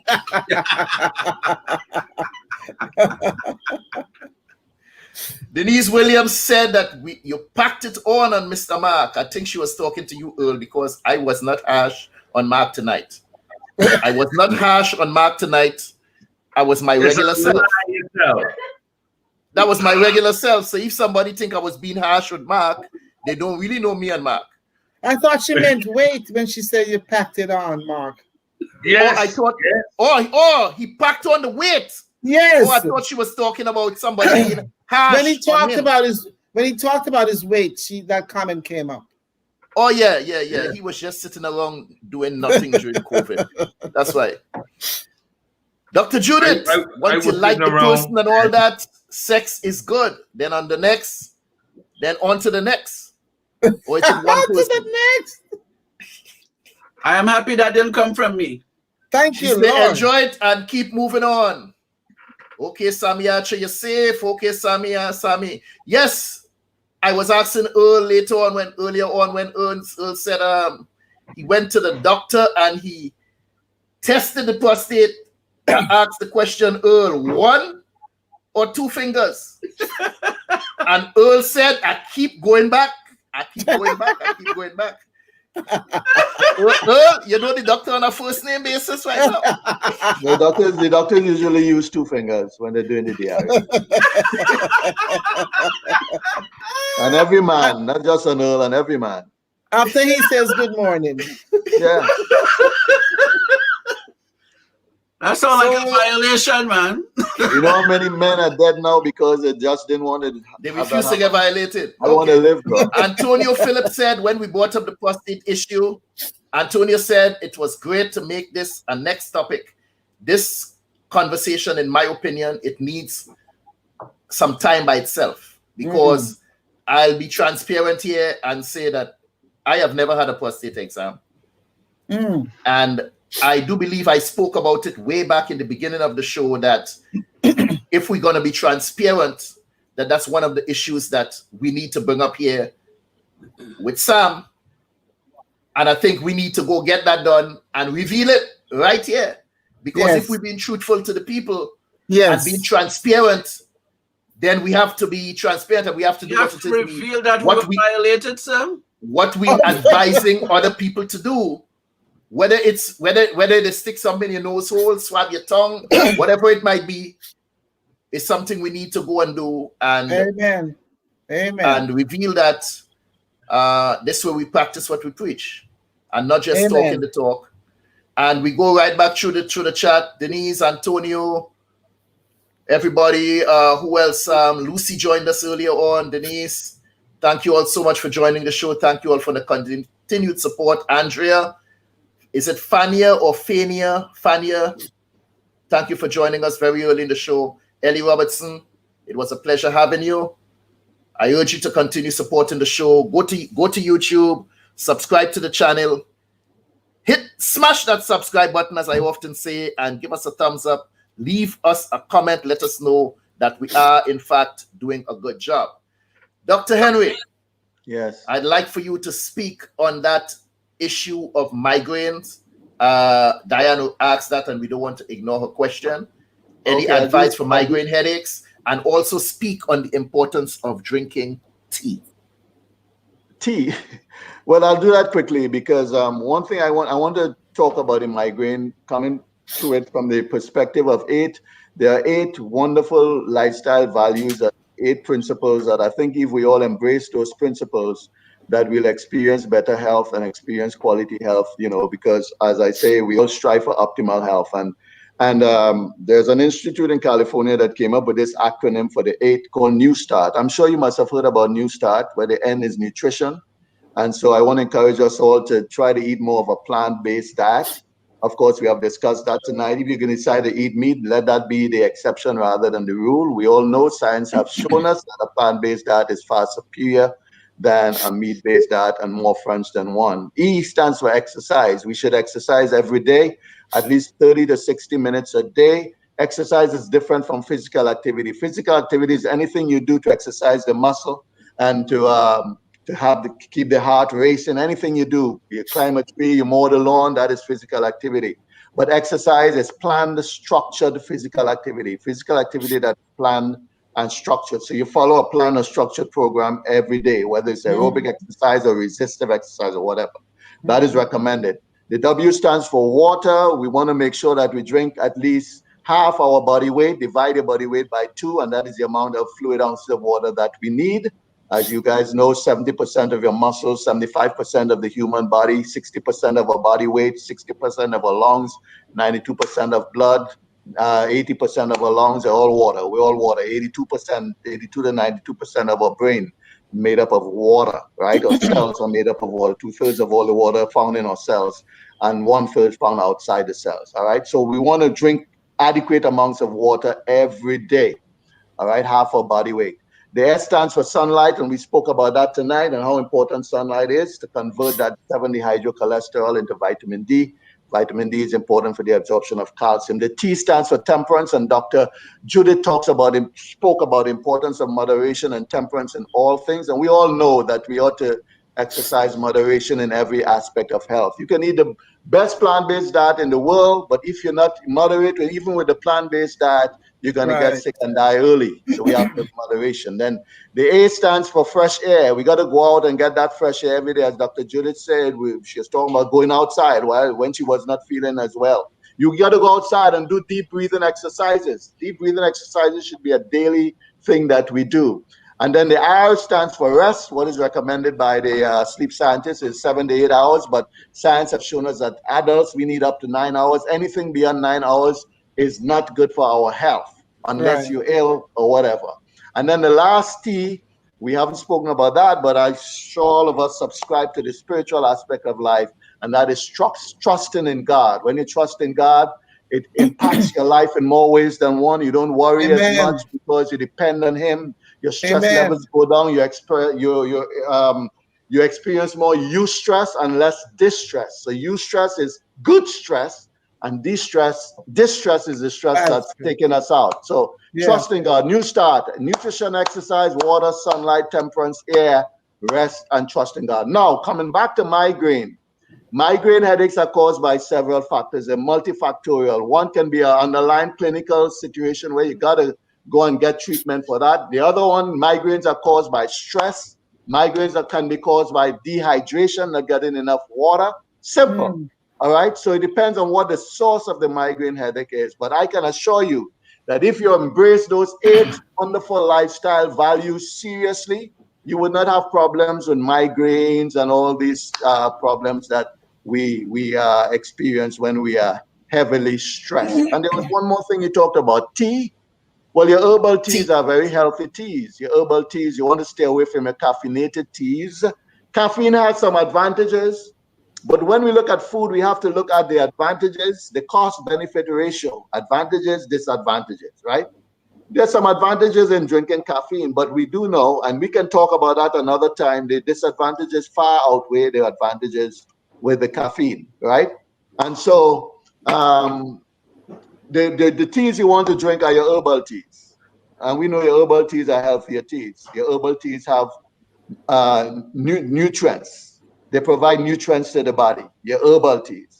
And you know what they are, your chamomile and your golden seal and your whatever, right? Rather than your black tea and your other teas that are heavily caffeinated. We want to make sure that we minimize our caffeine intake and increase the intake of more natural and healthy foods and drinks.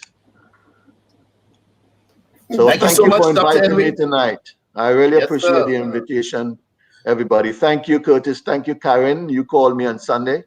And thank you for inviting me. I had a wonderful time. And I learned a lot. I always learn in discussions. Thank you, Dr. Judith. Thank you. Thank you, Mr. Mark. Very unique specimen. No, he is. In closing, I'd like to say, ladies and gentlemen, let's make a pledge. Let us make a pledge to live longer as opposed to dying younger. Let us remember that doctors do not get paid if we don't get sick. So at times when you go to the doctor, a lot of them really don't have an agenda set up to cure you or to give you advice as to what not to do to stop coming to their office. They medicate you until you see next week. Because if you stop coming to them, they don't get paid. So take better care of your health. For most doctors, the MD means medicine dispenser. Medicine dispenser. So let us please take better care of our health, because this vessel, this thing that we refer to as our body, is the only one we have. They may be able to do heart transplant, lung transplant, liver transplant, kidneys, do all of these different things, but I have never seen a case where they take the organs out of one body and put it into a next one. This is the only vessel that we have. There are no do-overs. So don't expect to see some kind of change in your health or change in your lifestyle if you don't make one. Amen. You may not be able to add more years to your life, but trust me when I tell you, you can add more life to your years. Amen. Yeah. Make sure that the food that you're eating is not eating you. Amen. Thank you all for joining us. It's been a pleasure. Peace. Thank you. Thanks, Dr. Henry. Thank you. Thank you, Dr. Judith. Thank you, Mark. Thank